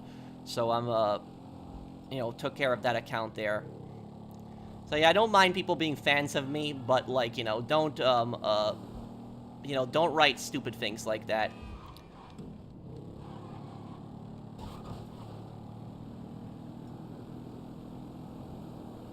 Yeah, I didn't read it before, Chaz, but I read it now, so it's, Can I talk about the Franco-Prussian War? Yeah, the Franco-Prussian, the Franco-Prussian War, that war was very important, and the Franco-Prussian War was actually one of the that was actually one of the causes of World War I. And the reason that the Franco-Prussian War was one of the causes of World War I is because Prussia basically destroyed France in that war. So Napoleon III was forced into exile. You know, France became a republic once again, and France lost Alsace-Lorraine, which was a territory between Germany and Prussia. And then Germany became unified and became, you know, Germany, the German Empire. And so ever since then, the French wanted Alsace-Lorraine back, and there was this French and German rivalry that definitely contributed to tensions.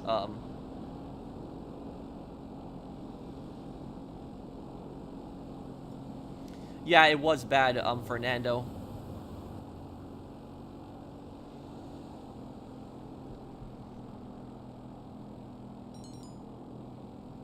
Okay, let me call Lester here.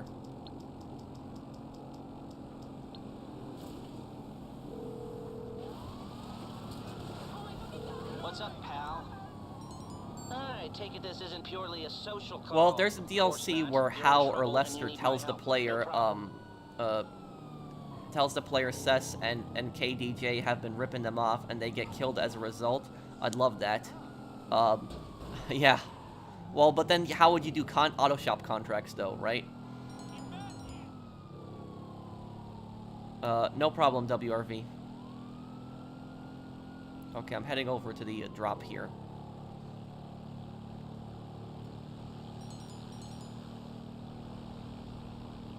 Maybe sophistry.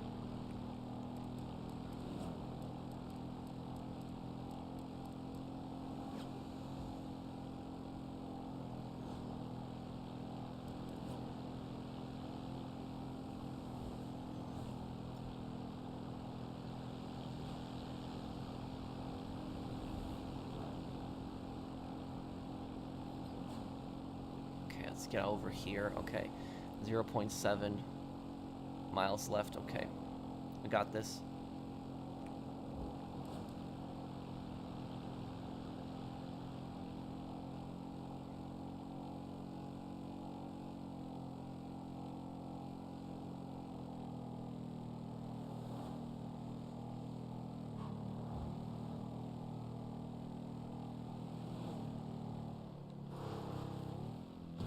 Okay, got this. There we go.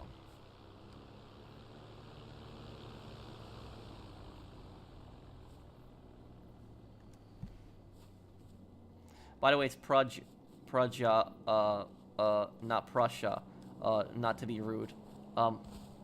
Yeah, I guess that, thank you for the super chat, though, Whiteface, and thank you, Tyler. Thank you for sponsoring my channel again. Thanks, thank you, man. Thank you, Buddy Young. Hey, Professional, how you doing? We haven't spoken a super long time. How are you doing? I'm doing good. How are you, buddy? You told me last time that you were going to school, right? How is that going for you?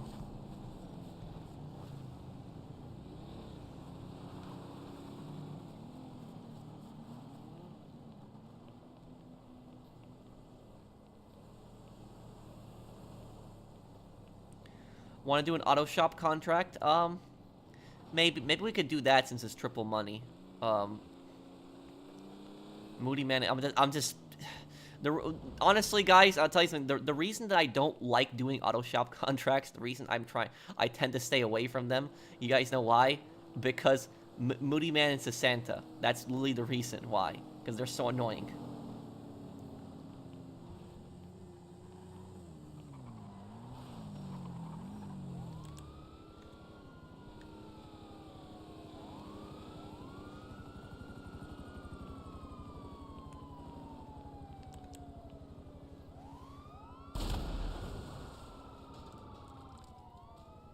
I don't know what Rockstar was thinking when they wrote Moody Man. Like, did they think that that they were trying to were they trying to be funny with that? But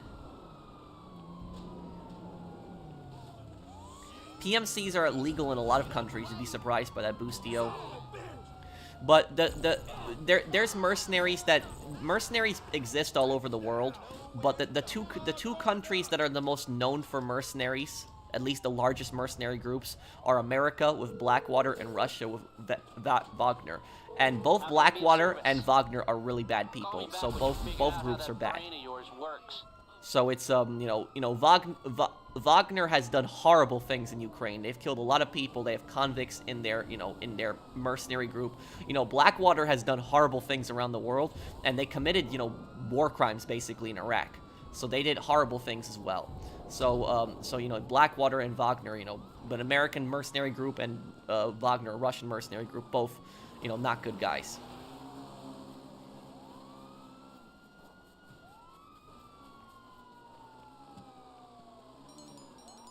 I didn't go to college. Instead, I've been doing my own research to start my own business to support my family. Oh, that's good, buddy.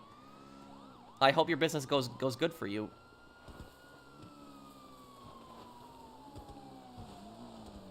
Okay, Chaz, if you have an auto shop contract, you can invite me after, but I'm gonna help Alex sell something after this. Oh, lose the cops? Oh, come on.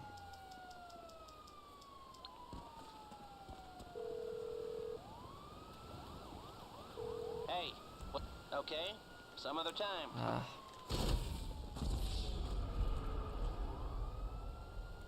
How? New contracts? I wouldn't be against that.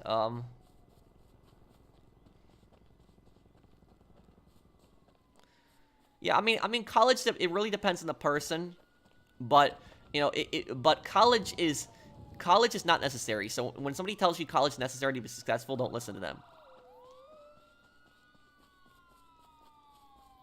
To what? A Moody Man to Santa Bunny?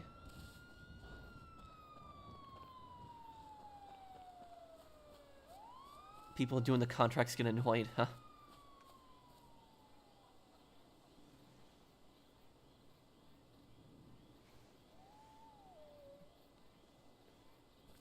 Yeah, I just didn't want to deal with the cops. But teachers keep telling me to go to college. But what I'll say to you is that you tell the teachers this. You tell them, if I don't want to go to college, that's my choice, and you stop pushing it. That's it. Because when I was going to high school, teachers would push us to go to college. But the thing about that is, while they didn't specifically say it, the teachers made it seem like if you didn't go to college that you were going to be a failure. That's what the teachers made it seem like. They didn't say it directly, but they made it seem like that. Alex, can you invite me? Hang on. I'm gonna...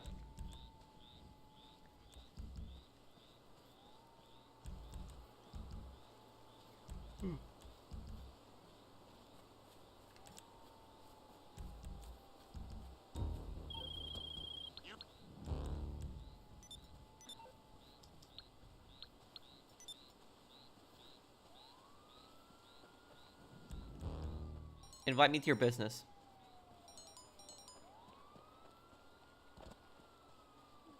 Yeah, I did too a few times, Skull. I think I did earlier, Mole. Yeah, they don't push towards a trade school.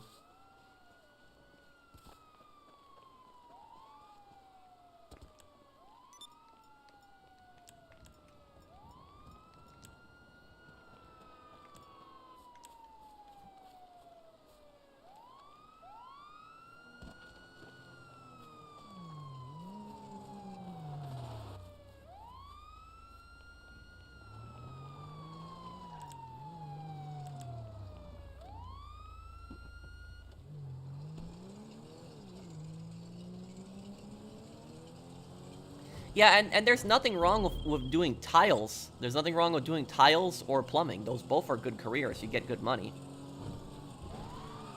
I remember my history teacher in 8th grade. He said to the class, if you guys want to be a garbage man when you grow up, that's perfectly fine. He said garbage men make good money.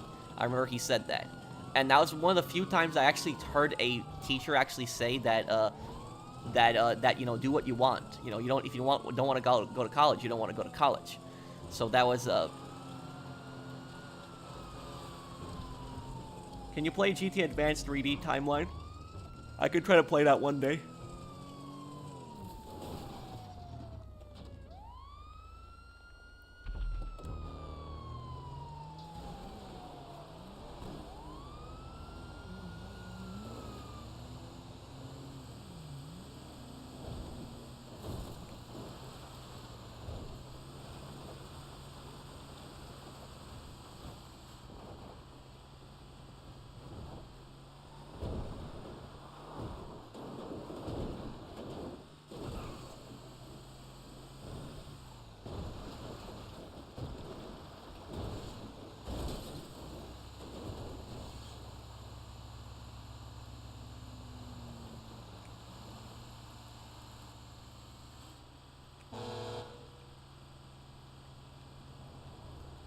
Okay.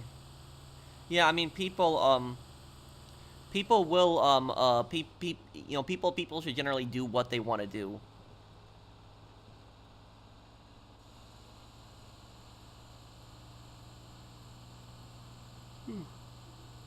Okay.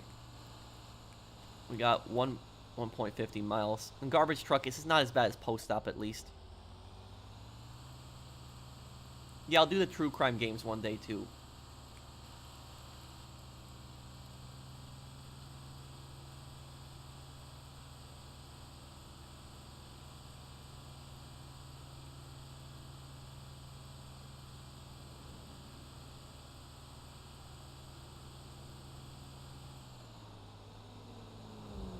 Speaking in the school, you should never bring your Sharpie.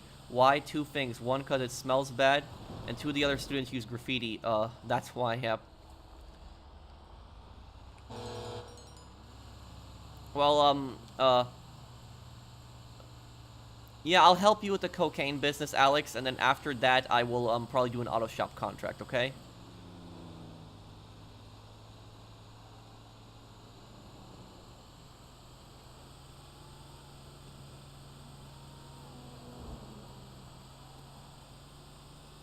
But yeah, kids in school would do some, you know, really dumb things. In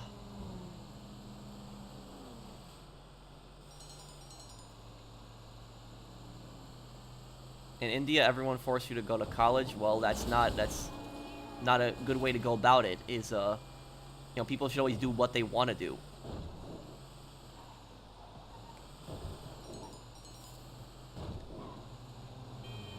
I'll just do one. I'll just do, you know, the whole contract together, like one, whatever it is that the person chooses. Yeah, you do, Fernando.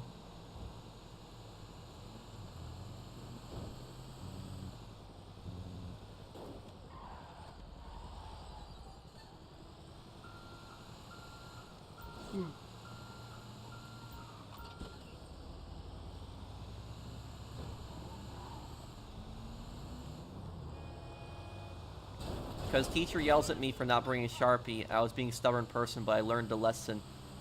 Teacher yells at me, do not bring Sharpie, but you learned a lesson. Okay, Agent Reaper. Thank you for the super chat. Do you know what the craziest thing that I've seen, though, when I was growing up in middle school? You know, when I was going to middle school in New York, went to middle school in Queens. So while I was born in Brooklyn, I grew up, you know, half my life in Queens. And what happened was, the funniest thing that I seen happen is, so when we went out to recess, so my middle school, you know, we would all do recess at the same time. So there wasn't like recess, separate lunches and separate stuff like that. We had recess all at the same time. And so what happened is that, basically when recess ended, outside, all the classes everyone would just line up together. So it was kind of stupid. It's like instead of everyone just going back in the building, we would all just line up in like classes and just walk back inside. And so what happened is when you went outside, there was like these big steel doors. And so when I went to school in Long Island, the schools in Long Island were so much different than the schools in like New York City. But like in New York City, it was that you had these big steel doors that were like on the when you're going out of the school. And when those steel doors, when they close, you can't open them from the outside. You can only open them from the inside.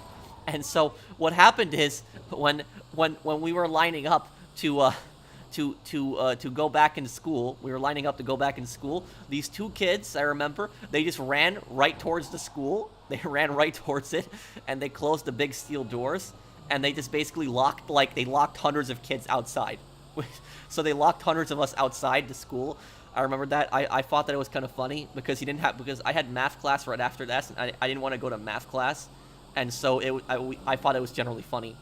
And what happened was we were stuck outside for probably an hour. It was probably an hour that we were stuck outside for. And the thing about it is that there were some other faculty members that were in the school, and they didn't even realize that like hundreds of kids had been locked out of the school. And so it was like people had been like kids were like there was like hundreds of kids that were locked outside for like literally an hour just in the playground. Like, nothing bad happened. We were just like sitting in the playground, but it was like outside, but we didn't get back into school for like an hour. And then you know what happened? The next day, the same thing happened. They did the same thing. They locked everyone outside again, but this time they opened the doors faster. And then what actually happened was then like a week later they did it again, and they locked the entire school outside. And what happened is the two kids that were doing it, we knew who it was that was doing it, but nobody was pissed at them because we just didn't want to go to class, and so we were fine with just sitting outside when we were locked outside. And what ended up happening is my teacher, I remember, she got like really pissed off because what happened is so the two kids who did it, they came to class. So they went to class after everyone else got locked out. And we came like 30 minutes late to math class. And my teacher, she was like really strict. She was really, really strict. And she said, I remember, she said, "Why are you guys all late? It's been over half an hour. You're all going to be marked late." And then what we did was one kid in the class said, "We've been locked out." And the teacher basically said, "Then who's locking you guys out? Maybe you guys should have arrived in class on time, like these two kids." And she basically pointed to the two kids that were there on time were the two kids that locked us out. I don't know whether she was doing that sarcastically or whether she knew that they were the ones locking us out, but she's like, "They got here on time. You guys should have got here on time like them." And then she said, "If you guys don't want to be marked late, then tell me who's doing it." That's what she said. And do you know what happened? The entire class knew who those two kids who did it. My entire class was like 40 people or something. It was like that. And of the 40 kids that we had in this class, we all knew that the two kids locked everyone out, and nobody ratted those two kids out. Nobody did it. And so I think my teacher got really pissed off when that happened. She was expecting somebody to rat them out, but nobody did. And so the entire class took latenesses for them. So that was it. So like when I was growing up in New York, in the schools, there was like one thing that you never did, and one thing you never did is you never told on somebody. And so that was it. It was like, I could understand telling on somebody if they, if they're hurting somebody else or they're beating somebody else up. But, if it's something like harmless, if it's just something like, stupid, like, chewing gum or like something like that, then, you don't really tell on somebody for that. And that was like, we got latenesses, but, people really didn't care that much about it. So it was, it was kind of a funny thing that happened.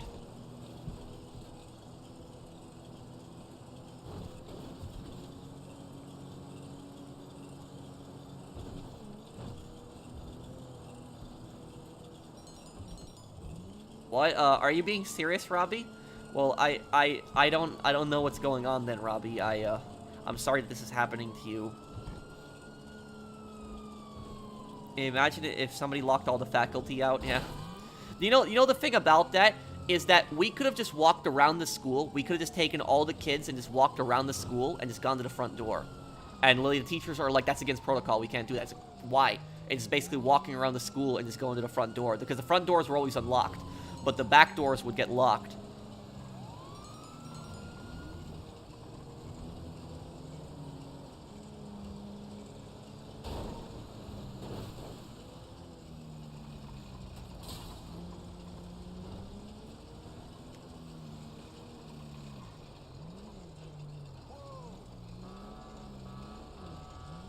Okay, 2 more drops here.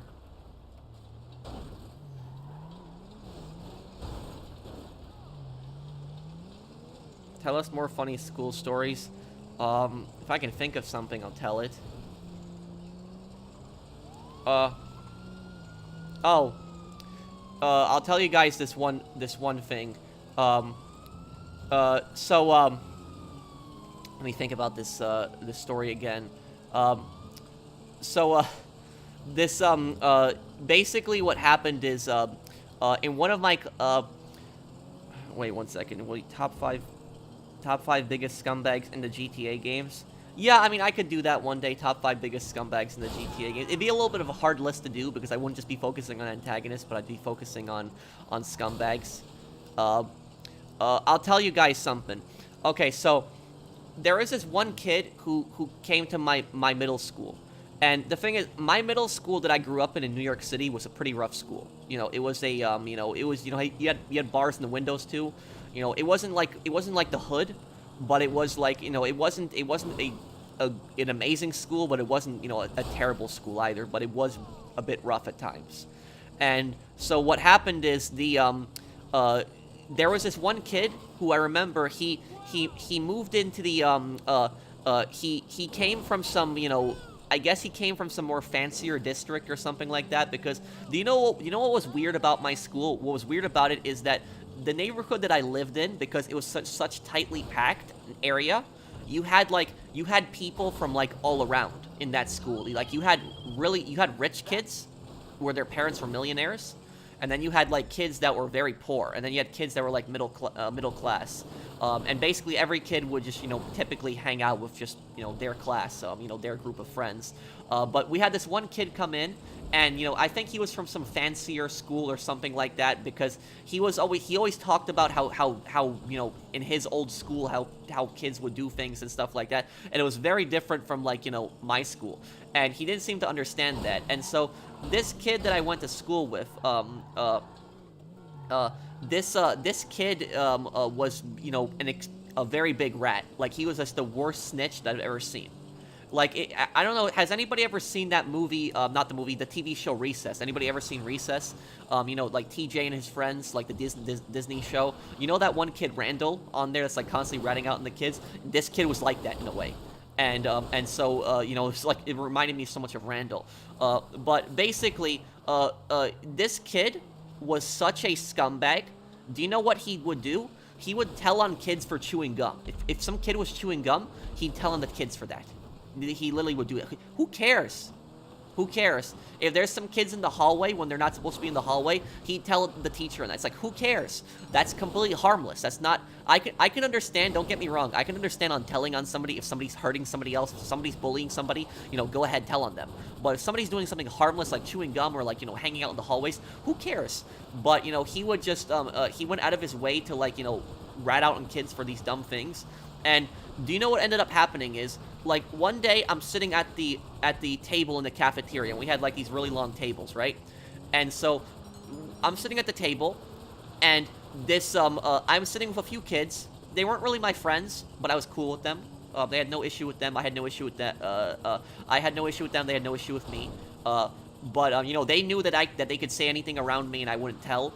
But basically, what happened is, the kid that was involved in this story, ironically, is one of the kids that actually locked everyone out. But what happened is, they were talking about the principal. I don't remember how the conversation started, but they somehow brought up the principal. And one of the kids basically said, F the principal. That's what one of the kids said. And that one kid that was a snitch, do you know what he did? He got up from the cafeteria table and he just sprinted. Like, he was just running out of the cafeteria. And I'm like looking at this, I'm like, where the hell is this kid going? Like, what's going on? And literally, like 5 or 10 minutes later, I hear on the microphone, the principal just says in a really angry voice, she says, like, David, come down to the principal's office. David was the kid that was like, that said F the principal. And so this kid had ratted out on him for saying that at lunch. Like, just hanging out at a table saying F the principal. Like, he ratted him out on that. That's literally what he did. I was like, my God. I was like, what a complete idiot. I was like, my God. Like, you're gonna tell on somebody for something like that? Like, what the hell is wrong with you? And so, what happened is, he got suspended. Yeah, he got suspended. It wasn't for very long. It was for a few days. He didn't come to school. And what ended up happening is that same kid, when he was actually walking out of the school, got jumped. So a bunch of kids from my class beat him up. And they just jumped him. You know, they beat him up. And what happened is, the next, like, a few days later, I saw him at lunch, that same kid who, like, ratted, you know, he ratted this other kid out. And so he wasn't like, you know, he wasn't to the point where he had to go to the hospital, but you could tell he got into a fight. He was beat up, he was bruised. And what ended up happening is, nobody wanted to sit with this kid. Like, nobody wanted this kid to sit at their table. Nobody. And so, what happened is, you know, the snitch kid, he ends up sitting at my table. Me and my friend are just sitting, he sits at my table. I'm like, oh god, I don't want this kid sitting near me, because then like, other people are gonna think I'm a snitch or something like that, and I don't want that to happen to me.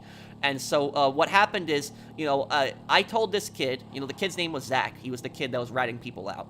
And I told him, I'm like, you know, Zach, I'm like, you don't really understand how things work in this school. And I said to him, I'm like, you know, stop ratting people out, because, you know, you're not getting anything out of it, and all you're doing is making enemies, and people are just hating on you.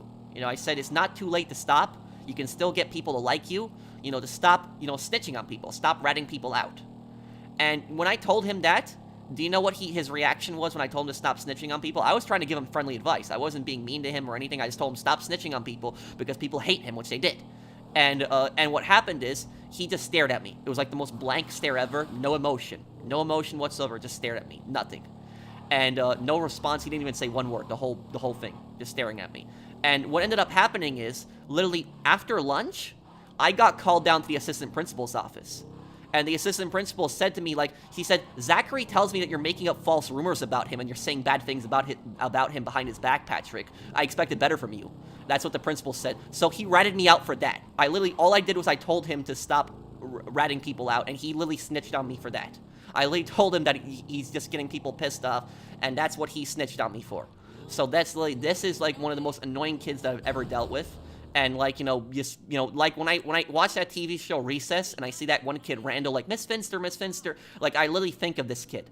Like, because this is exactly what this kid was like. He would snitch on people. Like, I'm sorry he got beat up. I don't think he necessarily deserved that, but at the same time, he kind of caused it, didn't he? You know, he ratted out on this kid for such a stupid thing. You know, he ratted out on this kid for, like, you know, for just saying F the principal. Like, who does something like that? And, you know, even after that, he still wouldn't stop snitching. You would think that after somebody getting beat up, that they would stop. But he didn't stop snitching, and he still kept doing it. And so, you know, people hated this kid's guts. And so that was just like, you know, one of the kids that I grew up with. And, you know, and it was like one of the worst rats and worst snitches I grew up with. And, like, you know, when I was in middle school, you know, my entire time in middle school, I only told on a kid once. Only ever to a teacher. And I told this story before for people that don't know. There was this one kid, his name was Jake, and he was terrorizing the school. Like, he terrorized it. Like, I would say that the kid was like a psychopath. Like, you know, Jake was such a messed up kid that he would go up to a bunch of kindergartners and he would tell them that there's no such thing as Santa Claus. That's like the type of person that Jake was. He was a really big kid. He beat kids up all the time, and just for no reason. Like, kids wouldn't even do anything to him, and he would beat them up and take their money.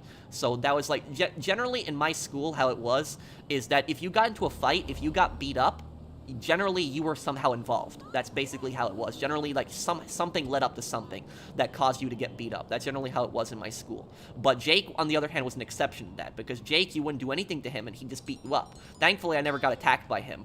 But, you know, he beat up, like, a lot of kids. And, Chaz, invite me to that contract when you get the chance. And so, what happened is, I saw him, there was this one kid that attacked me once. You know, I wouldn't say he beat me up, but he attacked me once. It was a completely different kid than Jake. And what happened to Zach, I don't know. You know, I don't know. I saw him last time in 7th grade. That's the last time I saw him. I moved away in 8th grade, and so I don't know what happened. About the one time that I told on a kid. So, about Jake, you know, Jake the Psycho, that's what I would call him. What happened with, there was this one kid that beat me up once. I wouldn't say beat me up, he attacked me. That's what I would say more, because I didn't really get beat up, I more got attacked. But basically, this one kid, he was a different kid than Jake. He, in the cafeteria, he was just being, you know, annoying to me. And he was just, you know, harassing me. And what happened was, he said to me in the cafeteria, he started calling me a dumb Polak. You know, I'm Polish, so I guess I can say that word. But he kept calling me that. And that's a pretty offensive word towards Polish people. and you know, I'm a Polish American, and so what happened was I was just, you know, having none of it, and I was just not in a good mood that day. And I was, you know, and I said to him, you know, I mocked him for being short. I made fun of him for being short because I was like maybe like a foot taller than him. And so I kind of regretted it. I shouldn't have done that. But it was like a heat of the moment thing. And I got, you know, pissed off that this kid was just, you know, I wasn't even doing anything to him. And he was just, you know, being a racist to me. And what happened is, when I said that to him, you know, I guess that struck a nerve. And when I was outside in, like, you know, the, you know, playground, you know, he came up behind me and knocked me to the ground. Like, he hit me from the back. So he didn't even hit me from the front. He just hit me from the back. And what ended up happening is, you know, he got suspended. He got suspended for some time. I didn't even tell on him. You know, I wasn't planning on telling on him. Even when he knocked me to the ground, I wasn't planning on telling on him. It was a teacher that saw him knock me to the ground, so I was not even involved in that. That's how he got suspended. But what happened is that same kid that actually knocked me to the ground, like, literally, a few months later, that exact same kid actually got jumped by Jake. So there was, like, this kind of, like, this alleyway that was, like, near the playground, and it was kind of, like, an area that wasn't as visible. And I was kind of, like, in the distance, but I could still see, like, down this alley. And what happened was that one kid who jumped me was walking down that alley, the one kid who attacked me, and then I see Jake right behind him. And I was like, oh no, I was like, something bad is gonna happen at this point. And you know what Jake does? Jake comes up behind this kid who hit me, and he just punches him really hard in the back of the head, just knocks him to the ground. It was brutal. Like, I've never seen anybody get hit that hard before. Like, it was just, you know, shocking. It's very different than in the movies when you see somebody go down. It's, you know, very different. You know, his face down, just fall down like that. And, you know, this kid got knocked down, his glasses got smashed, and Jake basically took his wallet. So that was, like, it was like an unprovoked attack, and Jake just attacked him just to take his money. That was pretty much what it was. And so he had no idea that Jake even attacked him. And what happened was I was just pissed. I was just sick of this. And what I did was I went to the principal's office, and I filled a report out on this kid. You know, I filled a report on Jake. And I was a witness to that, and, you know, I talked to the principal about it, and I told the principal, I was like, you know, if I sign this document, because I had to sign, like, an actual document that I saw Jake do this, because there was no other witnesses, I was the only one, and, I told her, if I sign this document, is Jake gonna know that I told you this? And she said, no, he'll never find out. And so I just signed the document. That was the only time ever in my life, only time ever I've ever told on anybody. And it was primarily because I was just so sick of Jake. It was just, I was sick of this kid. And even though it was the kid, like, some other people might look at it and say, oh, you know, this kid attacked you, you know, why would you care that he got, you know, beat up or something like that? You know, I guess, you know, you might look at it that way, but it was more about the fact that I was just sick of Jake. I wasn't thinking about the kid who got attacked. I was just sick of him. I was just tired of him. Like, he was just constantly scaring everybody. Everybody was terrified of him. He was constantly taking money from people. He was beating kids up. You know, he was just a menace. He was a psycho. And I was just so sick of him constantly terrorizing people, and so that's why I told on him, because I wanted him gone, and I was tired of it. And so, also on top of that, one thing that factored in my, the reason that I ended up telling on Jake was, and I'm gonna wait for the, invite me to the contract chats when you get the chance. One of the things that factored me in on telling on Jake was that Jake had, taken my Game Boy Advance from me. So Jake stole from me, years ago. So I told on Jake when I was in 7th grade, so this told him on 2 years after that. In 5th grade, when I was in 5th grade, he took my Game Boy Advance from me. And my Game Boy Advance, like, one of my favorite things ever. My parents got me that as a gift, and it meant a lot to me. I used to play Donkey Kong on that, and I brought it to school. I would play it at lunch.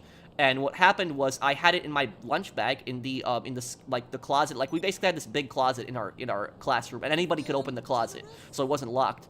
And what happened was my bag was ripped open, and my Game Boy was gone, and my lunch was gone as well. So my food was gone, and my Game Boy was gone. That was gone. And I knew Jake did this because there wasn't really any other suspects in the class, and Jake would sell he would sell stolen stuff all the time. So Jake would sell some stolen phones, and he would sell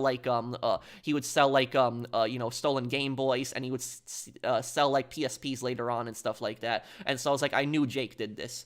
And so that was also one of the reasons that I also told on him, because it was my revenge. It was my revenge. You know, you steal from me, this is what's going to happen exactly. And I got him suspended. I got him suspended for a very long time. I might have even gotten him expelled, because I hadn't seen Jake I had never really saw Jake anymore after that.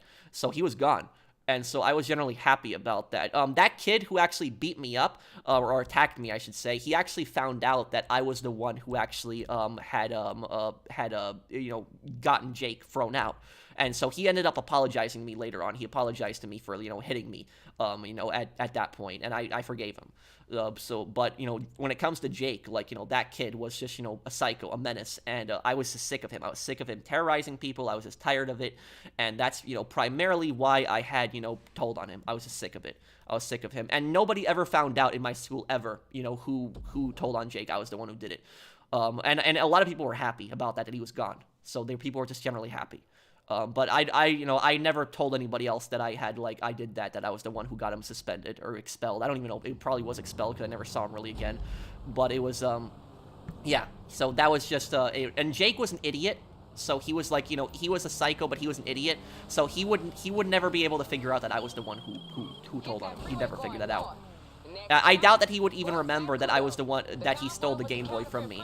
So that was Let me get K up in here.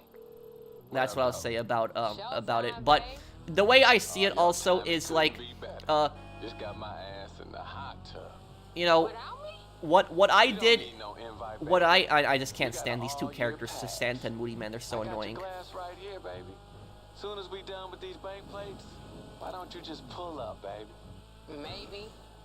Alright, girl, I got the hint. We talk business first.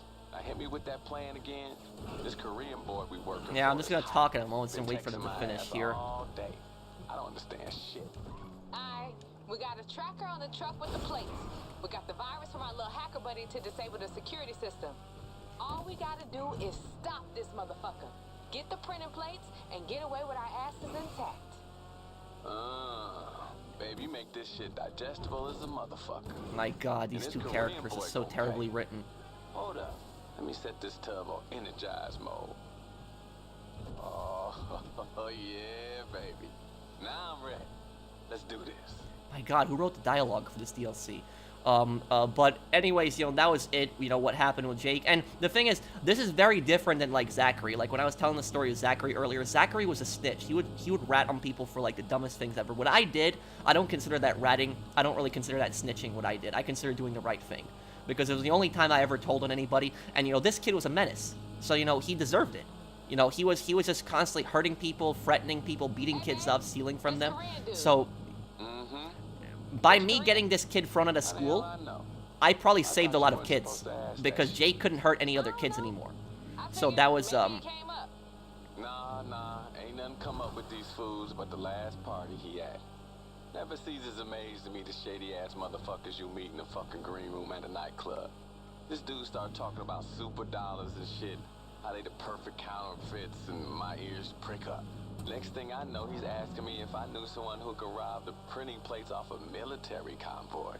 Ha! For real? Yeah, I said I might know a girl who can set something up. Boom, and we out here. yeah, this dialogue is terrible. The auto shop DLC, the tuners, this DLC, oh my God, yeah, I don't know what they were thinking when they wrote the script for this. I probably missed a lot of comments here. Hey baby, you hear that? What's your Sound question? that engine makes on the freeway. No, we'll just do the auto Can't shop tell your goofy contract. ass splash around in that tub. Ain't nothing goofy over here in this tub. You excited for the last dose missions on Thursday? Yeah, I'll do them. McDonald's, thank you for the super chat.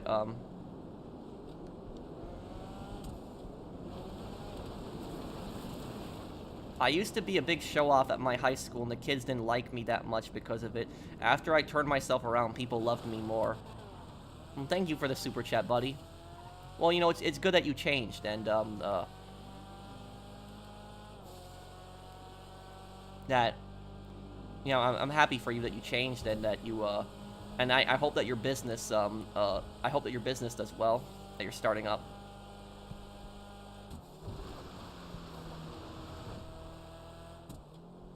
Oh, somebody in the comments was asking me how did that kid find out that I had gotten Jake thrown out of school, even though I didn't tell anybody about it, because he was in the office when I was signing the paper that I saw him get hit by Jake. That's how he didn't tell anybody else also that I had gotten Jake thrown out of school. also. So, you know, he didn't tell anybody about that either. So he was just, I guess he was just generally happy too that Jake was gone. Everybody was happy that Jake was gone. So, like, nobody liked Jake. So light that shit up. Just stay cool. Just fuck that shit up a little bit. If that truck explode for real, we ain't getting shit. This is a weird-ass situation, alright? But not as weird as some of these 4 AM conversations I had in these motherfucking nightclubs. Now let's make my dude happy and get him those printing plates.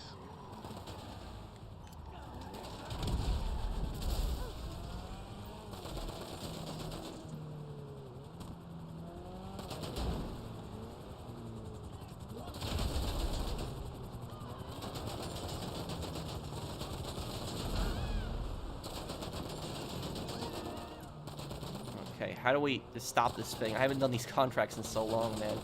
Last time I did these was like 2 years ago. Well, nearly 2 years ago.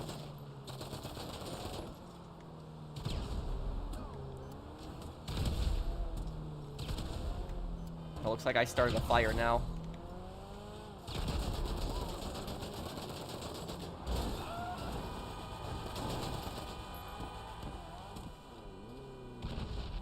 My favorite time in middle school was learning about piracy and playing Grand Theft Auto of Vice City on netbook in class. Yeah. I could imagine you were, yeah.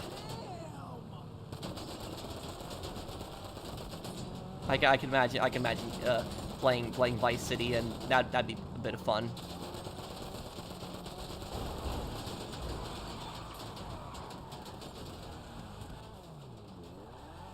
What, Bunny?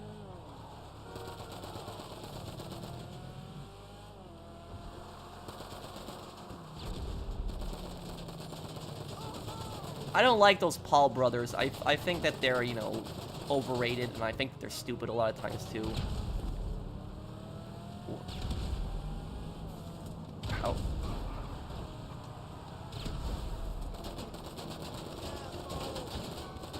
Hey, is that a 50 cal I'm hearing? These fools ain't playing.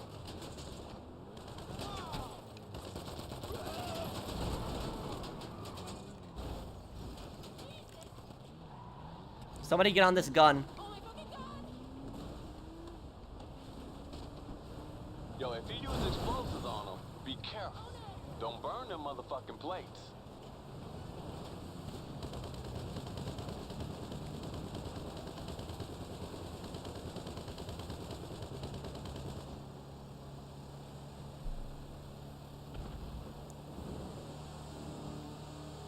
My high school algebra class did a Modern Warfare 2 match. I still miss that teacher. How did you do that?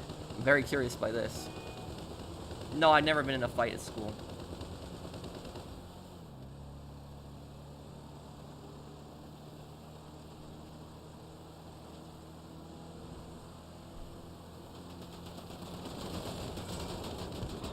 Use that gun and just, I guess, just damage the transporter until it stops.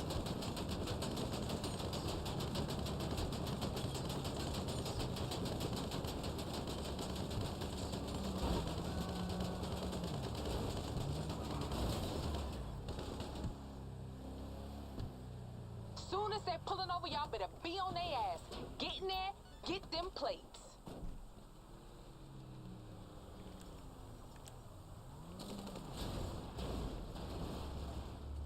No way.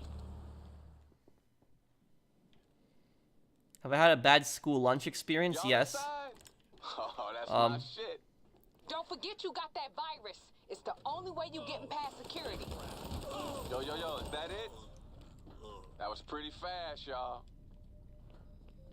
I'll tell you guys something. Do you know something that, what was it? There was, something that was really ridiculous Ain't is nothing that we need but them plates, y'all. when Soon as we got them, we hit the road. Hey, yo, we need all them plates. Full set, or it's worth nothing. basically Hey, what... check the TV. What channel? Any of them. Alright. Basic... that's Oh man, us, this Moody y'all. Man and Santa are so annoying. Y'all look bad as fuck. They got like news drones on y'all or something? Uh-huh. We famous. You see what's coming. Oh, y'all better move. That's like a whole ass army on the freeway. He ain't lying. Pick this shit up. Okay, so what I was saying is, okay, so basically, my, my school, what happened is, the school that I ended up moving to, that school, while it was a bit more fancier than the, it was a Long Island school versus a New York City school. It's very different. But one thing that asked me about a bad lunch experience. One thing that really pissed me off, was, there was basically these smaller tables, and the smaller tables had, like, chairs. And it was like a round table, and had, like, some cushioned chairs that were, like, around. And these, tables were, like, the best tables to sit at. They were, like, the best ones.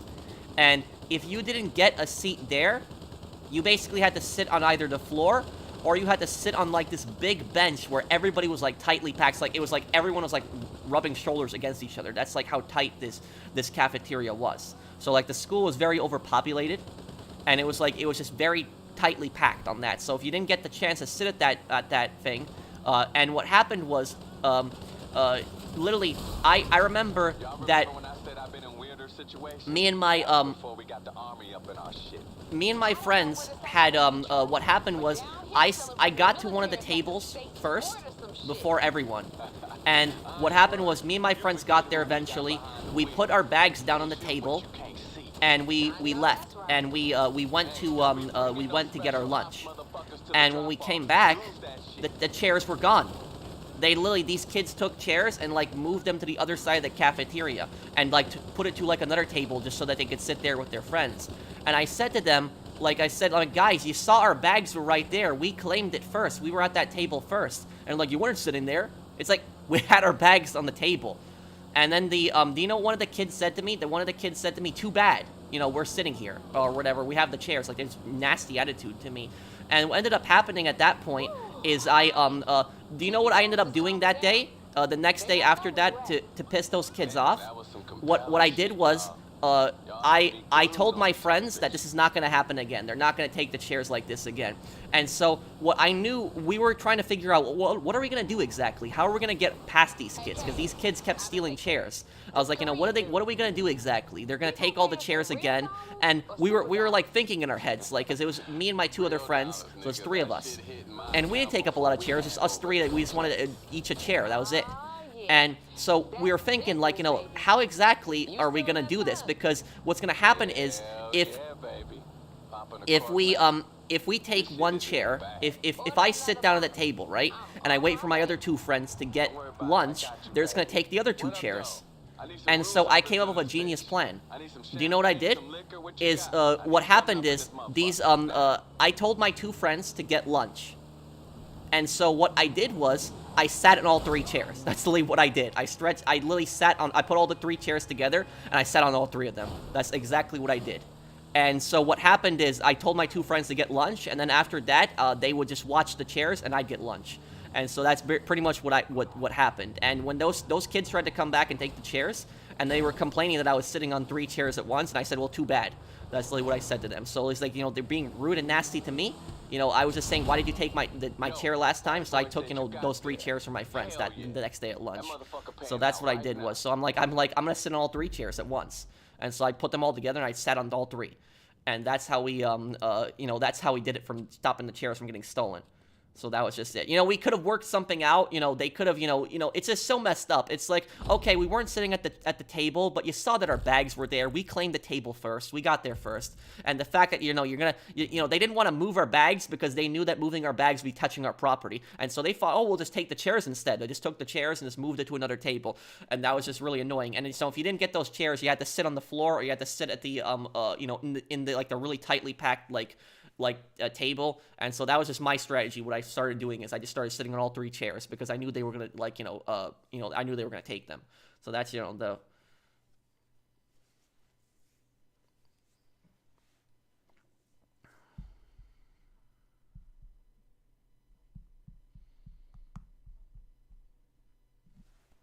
piracy, any streaming service you can think of. Well, I thank you for the super chat, Mr. Waifu, but I'm personally against any form of piracy. I just don't believe in it.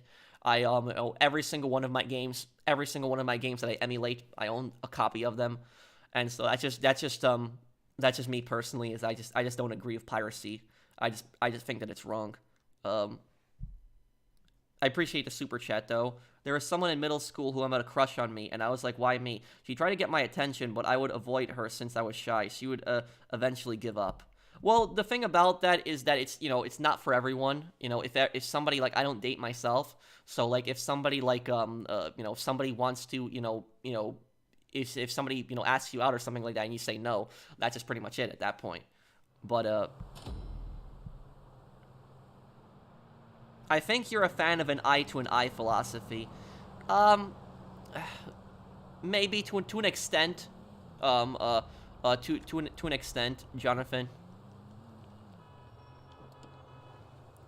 I just the way that I look at things, the way that I see, the world, is that if you are like a total scumbag to people, right? If you're a total scumbag and you're constantly doing bad things, I believe that that's eventually gonna, come back to you, and you're eventually gonna suffer as a result of that. Like, something is bad is eventually gonna happen to you as a result of your actions. If you're a good person, I don't really think, that something's gonna come back to, like, bite you in the end. And I'm not even speaking this is from a not even a religious point of view. This is just like I just personally think it's like karma, that eventually, something is gonna come back to you if you're a scumbag.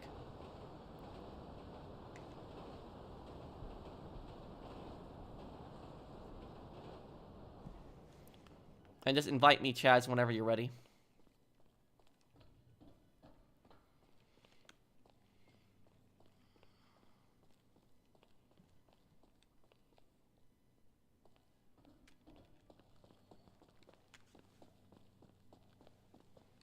Hello. Till next time. Okay.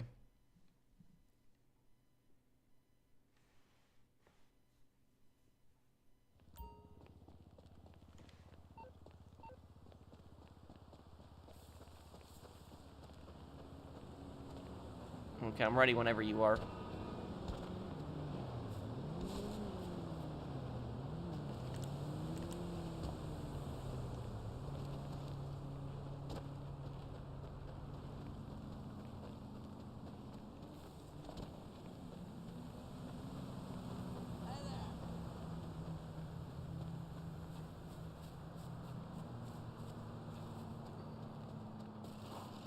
What's a good way to get a job without going to college? Trade school.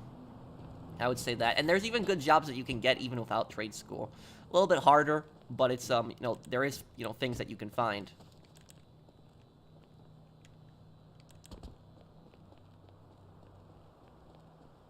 What do you think of first-class plane tickets? I don't know. I don't think they're really, mostly just for rich people, rich elites that, like, take stuff like that. I always fly, economy. I don't fly anything special. So that's just generally what I fly.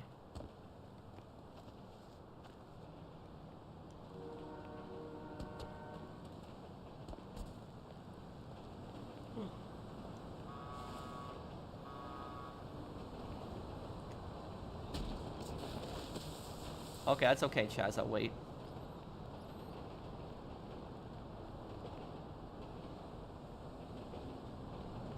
Oh, how would Trevor react if he was in the scene where he was told he wasn't being paid instead of Franklin?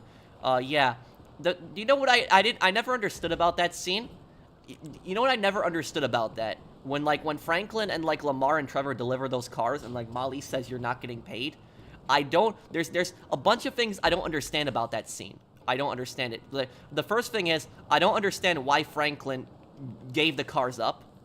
The second thing I don't understand is I don't understand why, like, why did Franklin give up the car, but also what happened to Trevor and Lamar? Like, Trevor and Lamar just vanished. You guys noticed that? Like, Molly said, I'm not paying you, and then she like, vanishes. And, like, who took the truck? Like, Trevor was in driving the truck. So, like, how did, what happened to it exactly? I don't get that.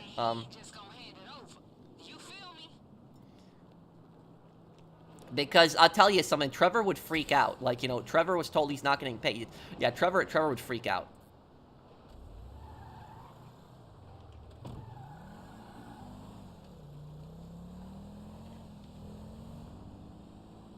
I think she's fucking.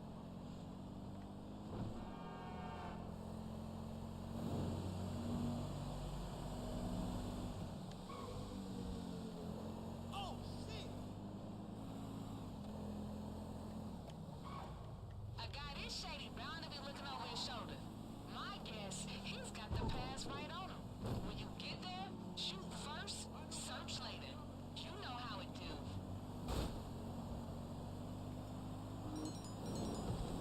It's okay, James. Don't worry about it.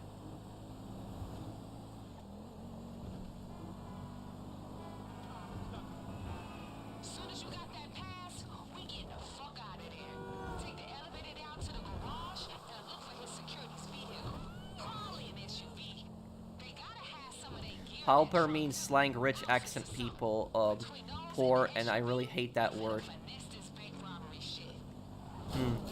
You know, when I would work in retail though, I would see like, you know, rich people. Thankfully, it never happened to me, but rich people would like come in with like lists, and they would tell people do my shopping for me. Yeah, no.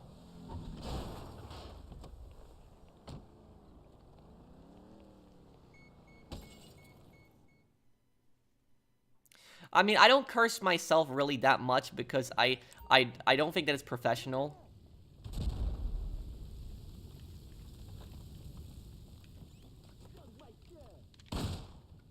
No need to.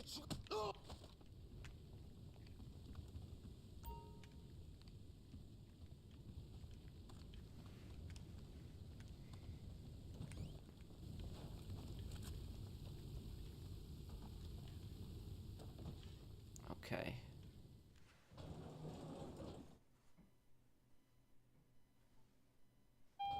YouTube is part of the reason, sure, but there's like other like I don't even curse that much myself in real life. Like anyone who's been in a PlayStation party with me, like off, like you know off stream, knows that I don't even curse a lot. So it's I'm changing man.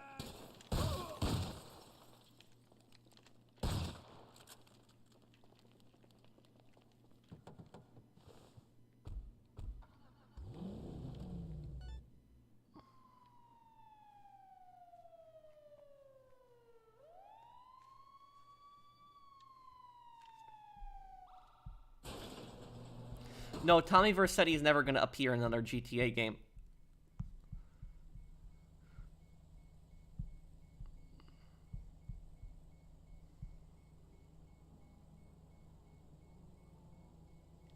Okay.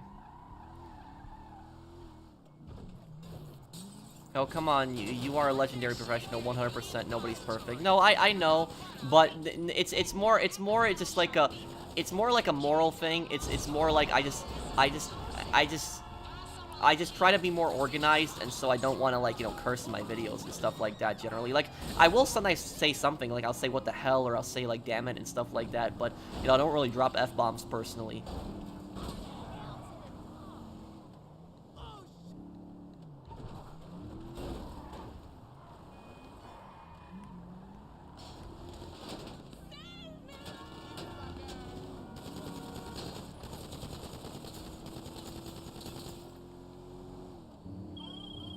Hey, listen, don't be worried about that shit we be stealing on these jobs. I run a strictly cash-only business. My clients got their little wish list, but the only thing on my list is paper. You understand? I take a little fee off the top for me and Seth.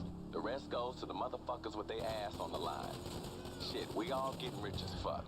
Fair as a motherfucker. Ugh, who wrote the dialogue for these characters?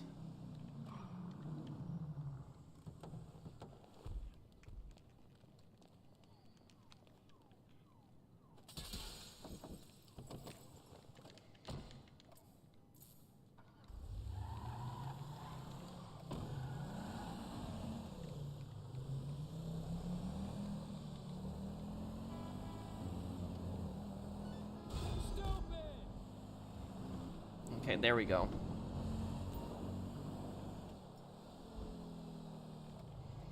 You look sleepy, professional. Oftentimes I'm like this. I'm not sleepy. It's just my personality, I guess.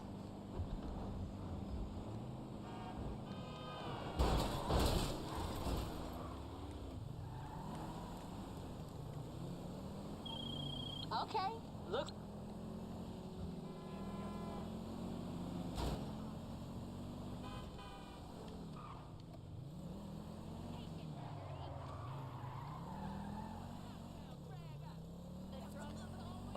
Okay. Chaz, mark your, oh, wait, I think I see it, right? I'm doing good, James. Working in retail, I remember bad stuff the most. Yeah, I remember the bad things way more than the good things, because I guess the bad things are just bad memories. Thank you, Big C Gaming.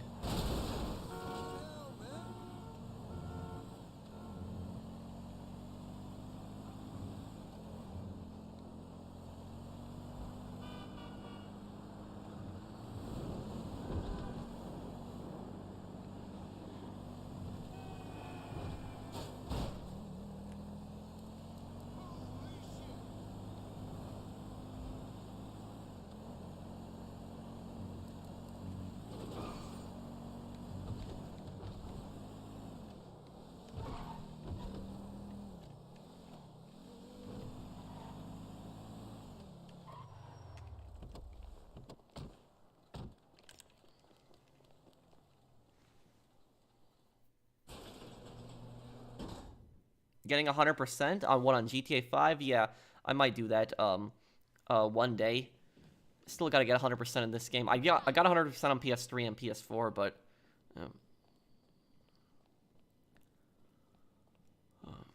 all right, I forgot this bowl here will give you snacks. Yeah, I completely forgot about that.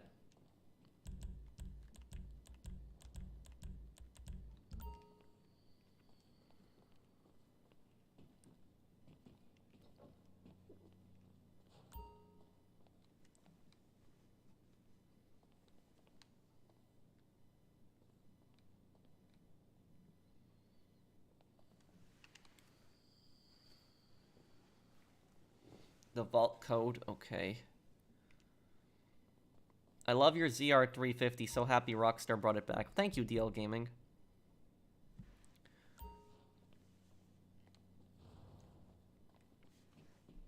Well, I'm not really gonna comment on my personal life in that regard, though unknown. But I thank you for the super chat. I have a community tab on my YouTube now. What can I do? You can make polls. You can make you know, posts. You can link other videos.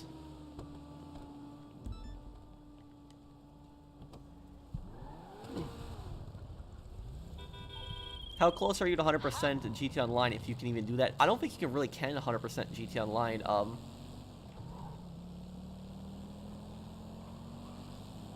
I mean, I guess you'd have to find all the collectibles and own all the cars. And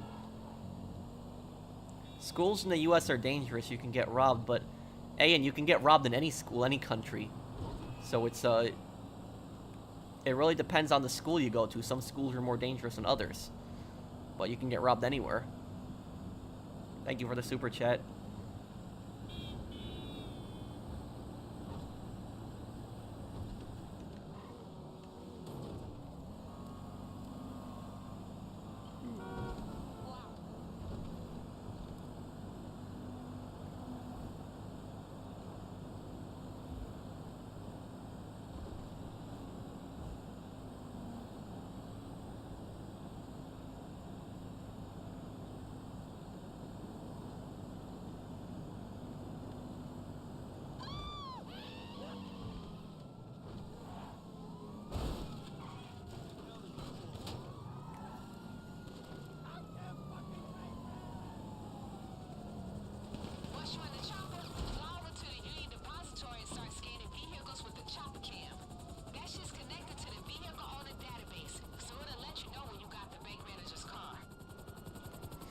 Well, I can't play music because I'll get copyright claimed.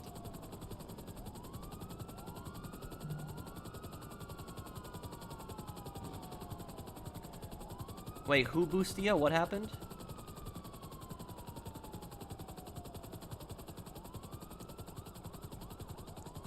Do you think Tommy will be mentioned in GTA 6? No, there might be like an Easter egg or something like that, but no, he's not gonna be mentioned.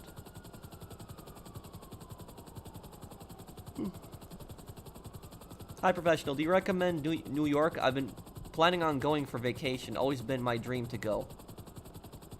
Well, New York, you know, is a good place to visit, but not necessarily a good place to live. It's super expensive.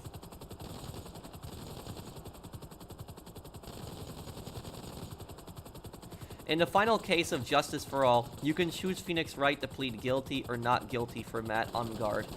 Which verdict did I choose? Oh, for Matt Ungard, do I choose to choose that he's guilty or not guilty? I chose guilty when I did that. Because it's all, you know, it's all, you know, it's just it's a messed up thing, and you know, once he's declared not guilty, he's never gonna be able to be prosecuted for that again.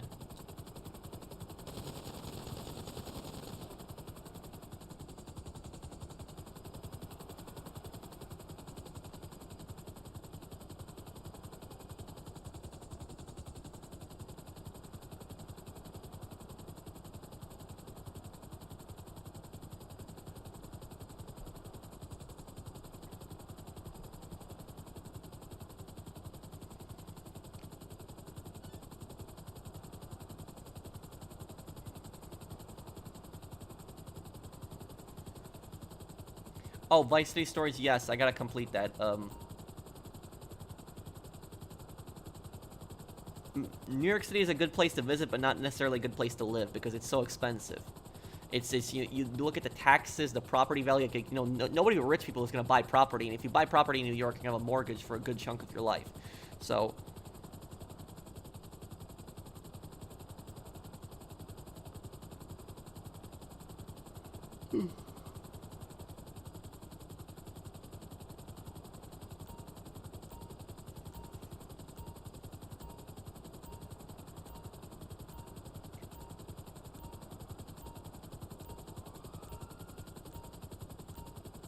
I think it's the blue car. Look at the blue car.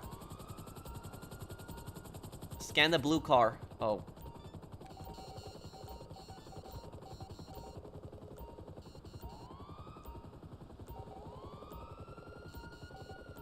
You have to hold it on the car.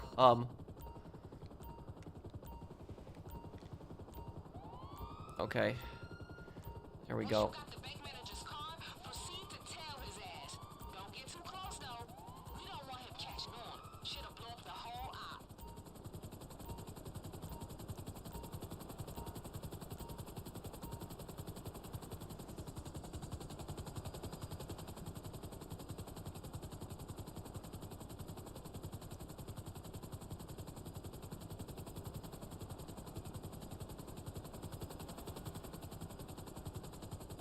You want to keep a really good distance on him, because on this one, you can still be far and you can still get detected by him.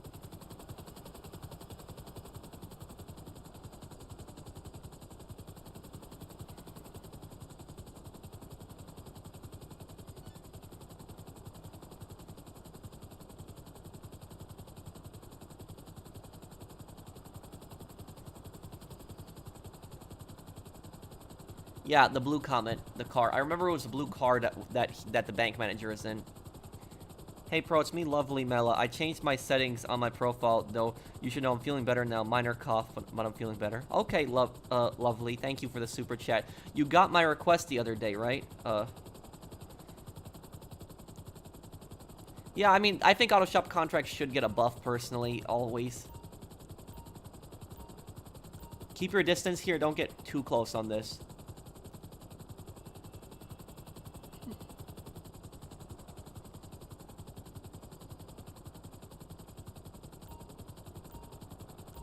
Yeah, I'm okay.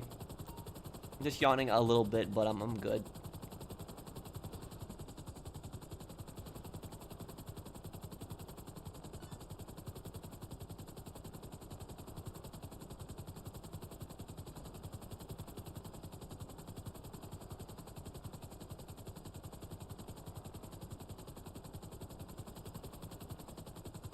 The getaway? Yeah, I'll do that one day. I'd be down to do a playthrough of that, yeah. Okay. And I think he's gonna be on the roof here on this part.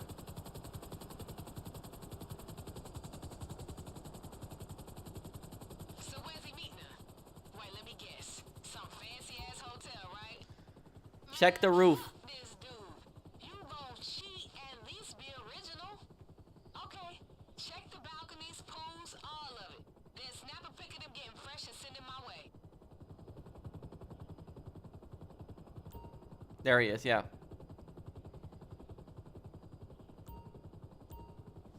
Just take a picture of that and you're... That's the same bank manager from the single player.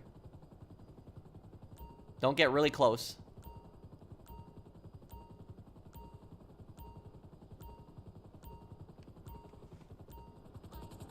You're way too close for that.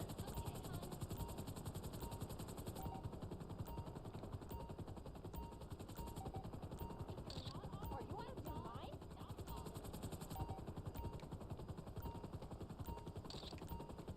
mind? Whoever's flying the helicopter, please, if you could hold it a little steady.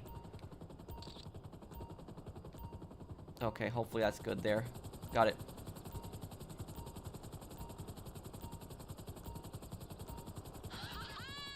I'm dying in here.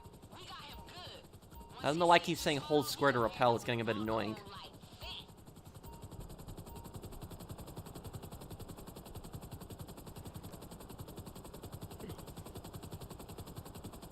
GTA Online 360 PS3 2013 2021. I feel bad playing, can't afford it, new gen, but at the same time, they muddled old gen. That's my lost account. I have rank 8,000 at 1 trillion and lost my account. Right, that's right, because the PS3 and Xbox 360 servers were shut down.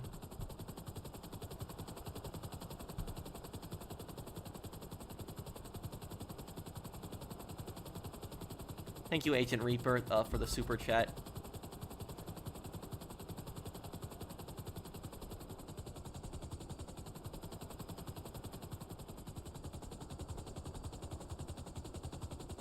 Yes, I am, Mole. I'm working on a lore video.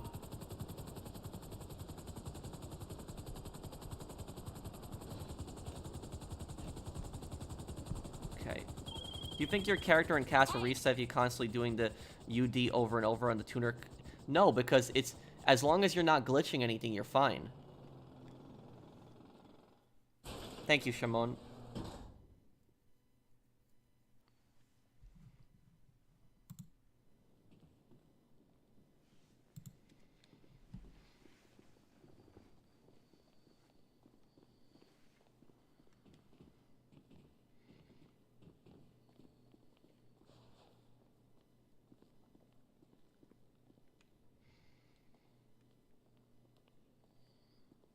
Okay, let's do it then.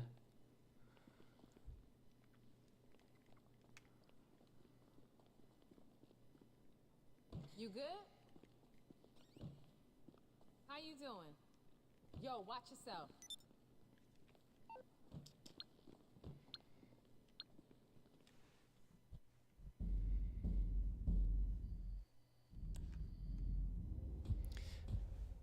Yeah, but we're not gonna do any glitches. You know, I don't do glitches.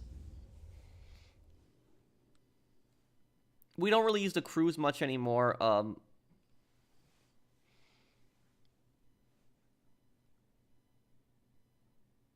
Is everyone in here who was here originally on the first setup that we did? Wait, wasn't Burbear in the in here on the first setup mission, I think, right?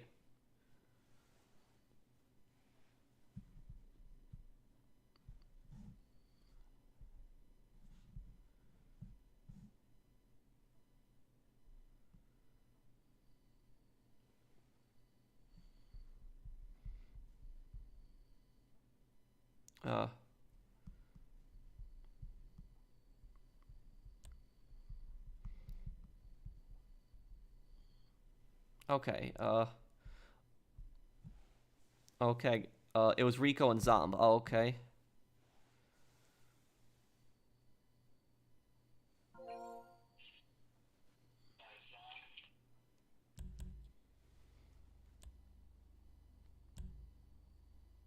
Okay, I'm ready.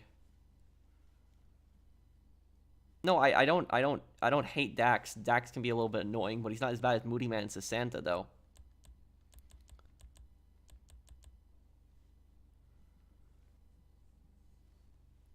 I listen to all types of music, basically.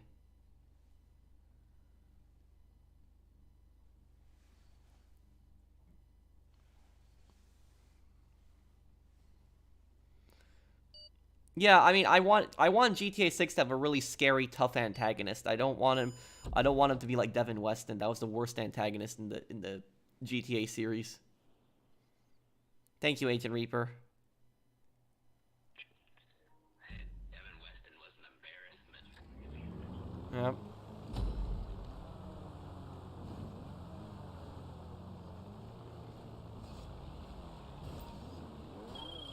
Alright, let's go rob a bank. Let me get Kay up in here. Ooh, I've been waiting Oh, on this please, let's call, drive to baby. the bank as quickly as we can, just so we don't have to hear them. This my Moody Man and shit. Santa are The just so Union annoying. Depository? This is the motherfucking big leagues now, y'all. Hit me with that plan again, baby girl. We pick up the security car, leave the getaway, walk right in the front door, walk right out with the gold. Then all we gotta do is drive it over to this contact you got. That's right. Now this lady who paying us is a shady ass motherfucker. Like she wearing government issue pantsuit kinda shady. So we ain't fucking around with this one. Keep us on headset. Let's do this. Y'all in uniform, so get in the mindset. Get them ID badges shiny. We playing this low and slow. That's right. And you know what real security guard motherfuckers don't be doing?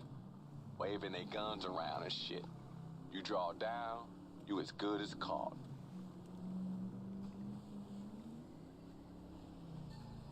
Remember, your private security.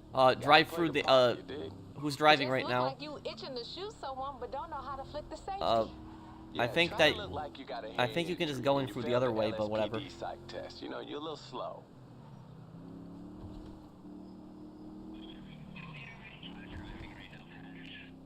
Eh.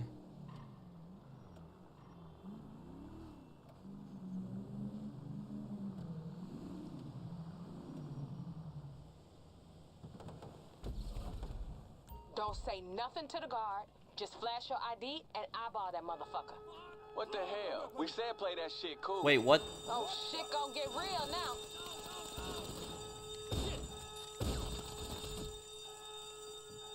Get in the elevator, swipe the card, let's go. Damn, we gonna have all kind of cops up in this bitch in a minute. Next stop, the vote, right, babe? Mm-hmm. It ain't far. Hope y'all I don't know limbered what just up. happened. That solid gonna be heavy.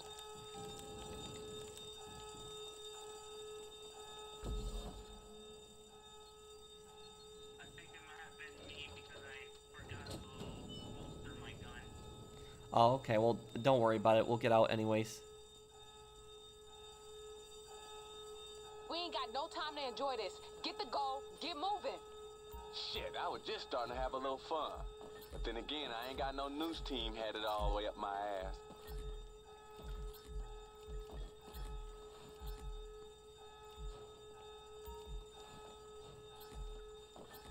Y'all better be ready for some heavy shit on the way out of here. Yeah, them tactical units had plenty of time to get set up. This shit about to get real.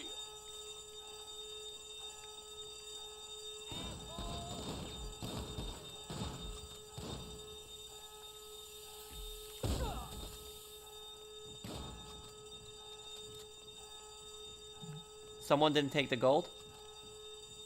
Oh, okay.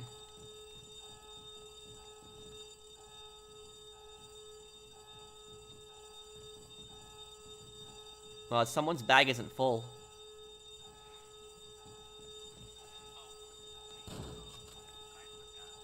It's okay. I don't, bit of a complex question to ask though right now, Michael.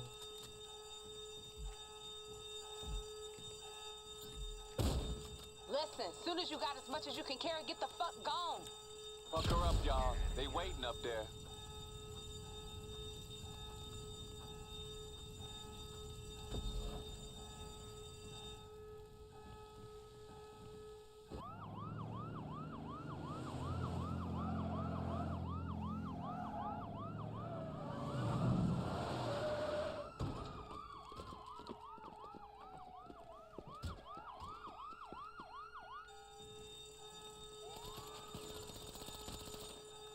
Oh shit, sounds like a war zone out there. Keep your head down. Just get to the parking lot.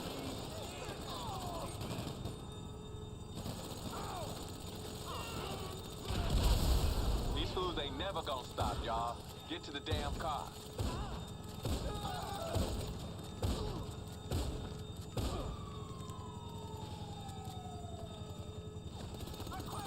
I can't believe he's still alive. Damn, this...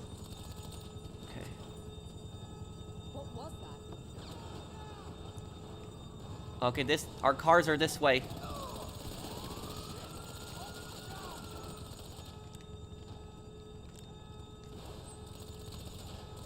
Fire in the hole. Okay.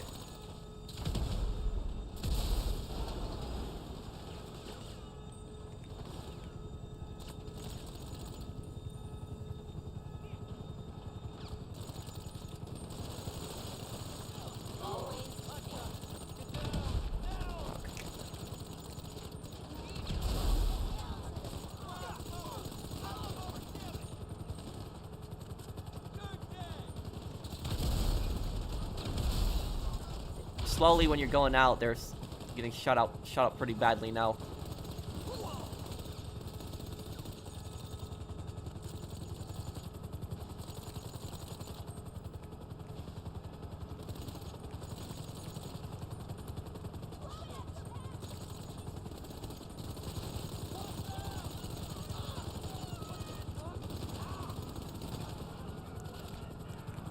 Okay, Cross, go.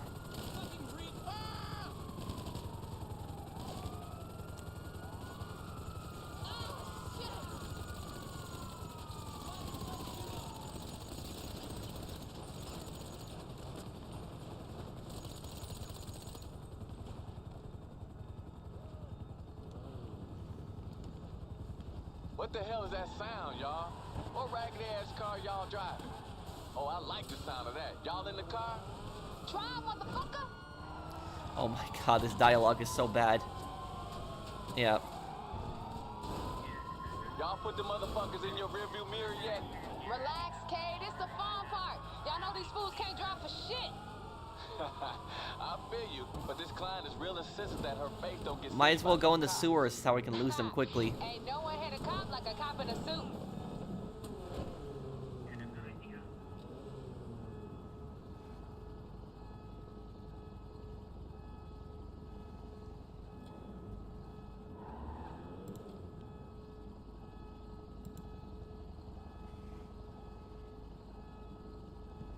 What's wrong, Chaz? What, that we're not losing the cops?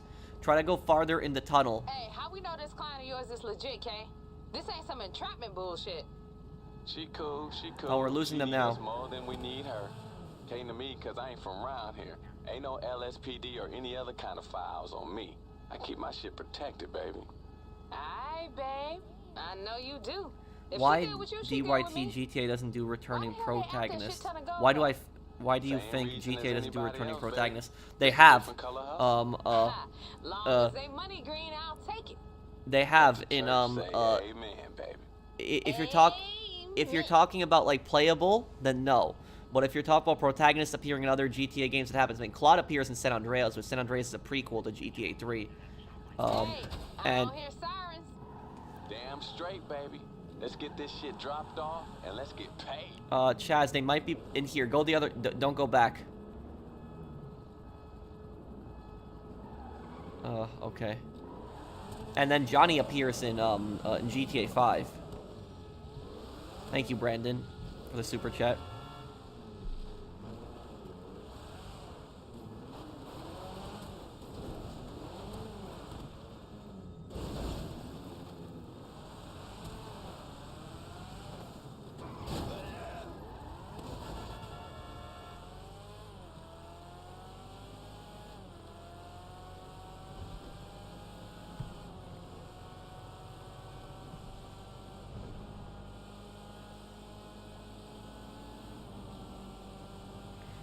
Let me look, buddy. You had a question? I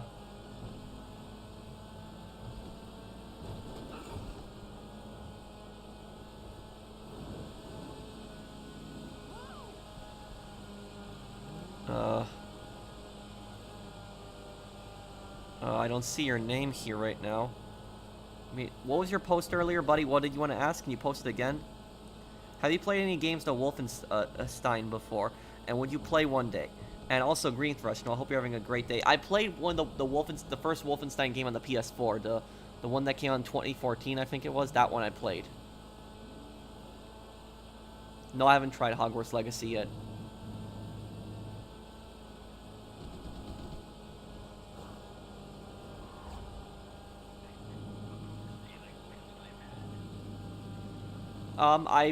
It's an okay series. I haven't played much of it.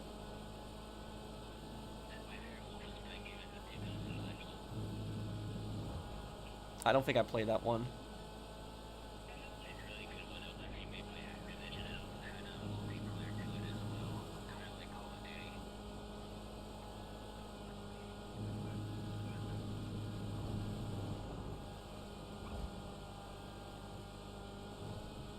I don't really watch any anime right now.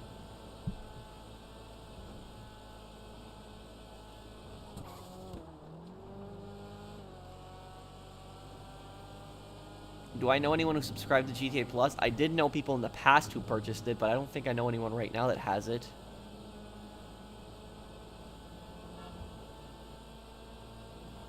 Hey, don't be bringing the cops to this meet.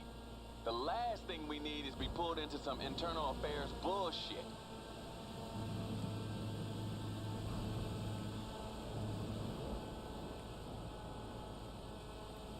Michael, you don't have the cops on you, right? Okay. Okay.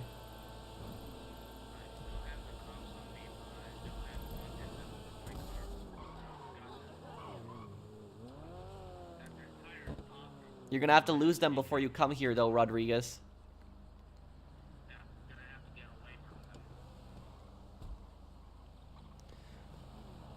No, I don't have a Discord. What do I think Nico was doing during the GTA 5 story mode? And he heard about the heist of the news that the 3 criminals making moves in Los Angeles. Well, Nico's really done with crime. You know, he's not going to get involved in that anymore. You lost them? Okay, cool.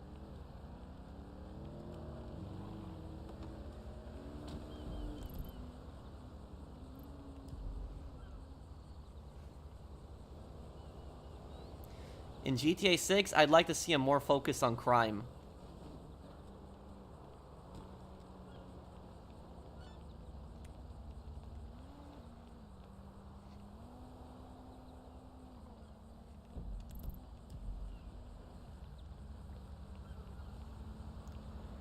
Okay, and I guess we'll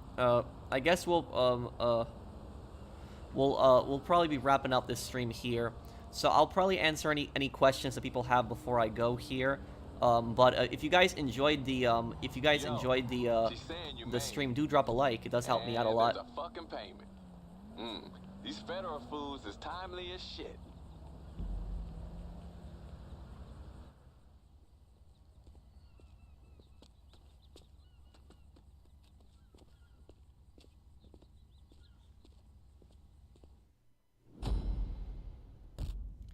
No, I didn't. I'll do the Lost Lore videos sometime in the future, but I will do one.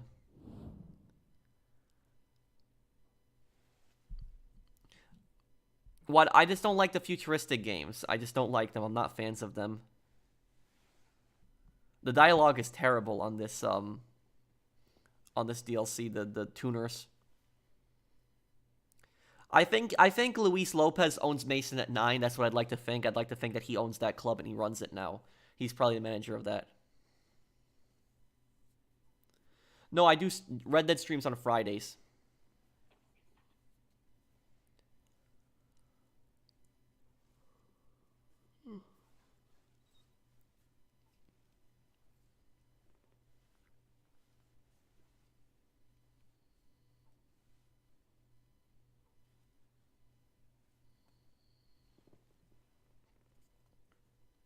Does Yusuf own the clubs? I don't know. If Yusuf owns the clubs, then Luis just might be manager. That's what might be.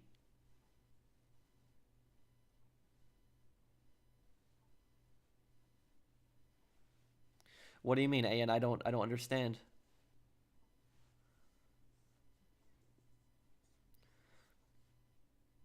I support equal rights for everyone. What game do you play most often other than GTA 5? Right now, probably Modern Warfare 2, I'd say. I've been trying to level up that Battle Pass. Thank you, Jorge, for subscribing.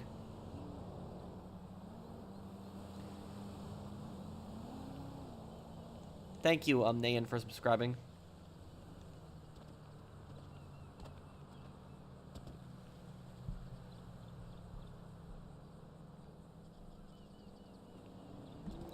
Well, Mold, there's just a lot of people that are posting.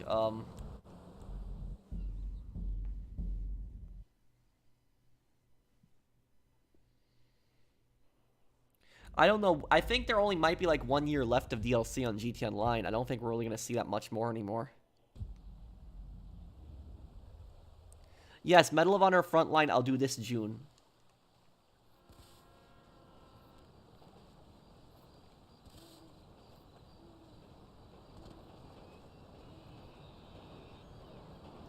Yes, I will do an updated solo money guide.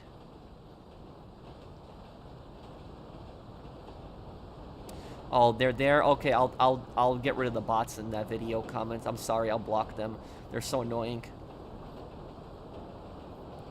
Getaway, possibly sometime this year I'll do that too. A Gang War DLC? Possibly they could do that. Yeah, that'd be cool. Maybe like a territory turf where you take over territory. I once commented that I once commented Arena Nitro should be available for all cars, to which someone said it could ruin races. I disagree, since it could be toggled on and off. Yeah, just don't let it be used in races then. Thank you, Dio Gaming. Which team will win a gunfight, Kane and Lynch or Michael and Trevor? Probably Michael and Trevor in the end, but I'm gonna actually do a playthrough of Kane and Lynch soon. And I like the Kane and Lynch games. Oh, the 50-cent video, I'll put that out tomorrow, Jay. I just been kind of tired today, but I'll put that out tomorrow. So thank you guys for watching. I hope that you guys enjoyed the stream. If you did, do drop a like.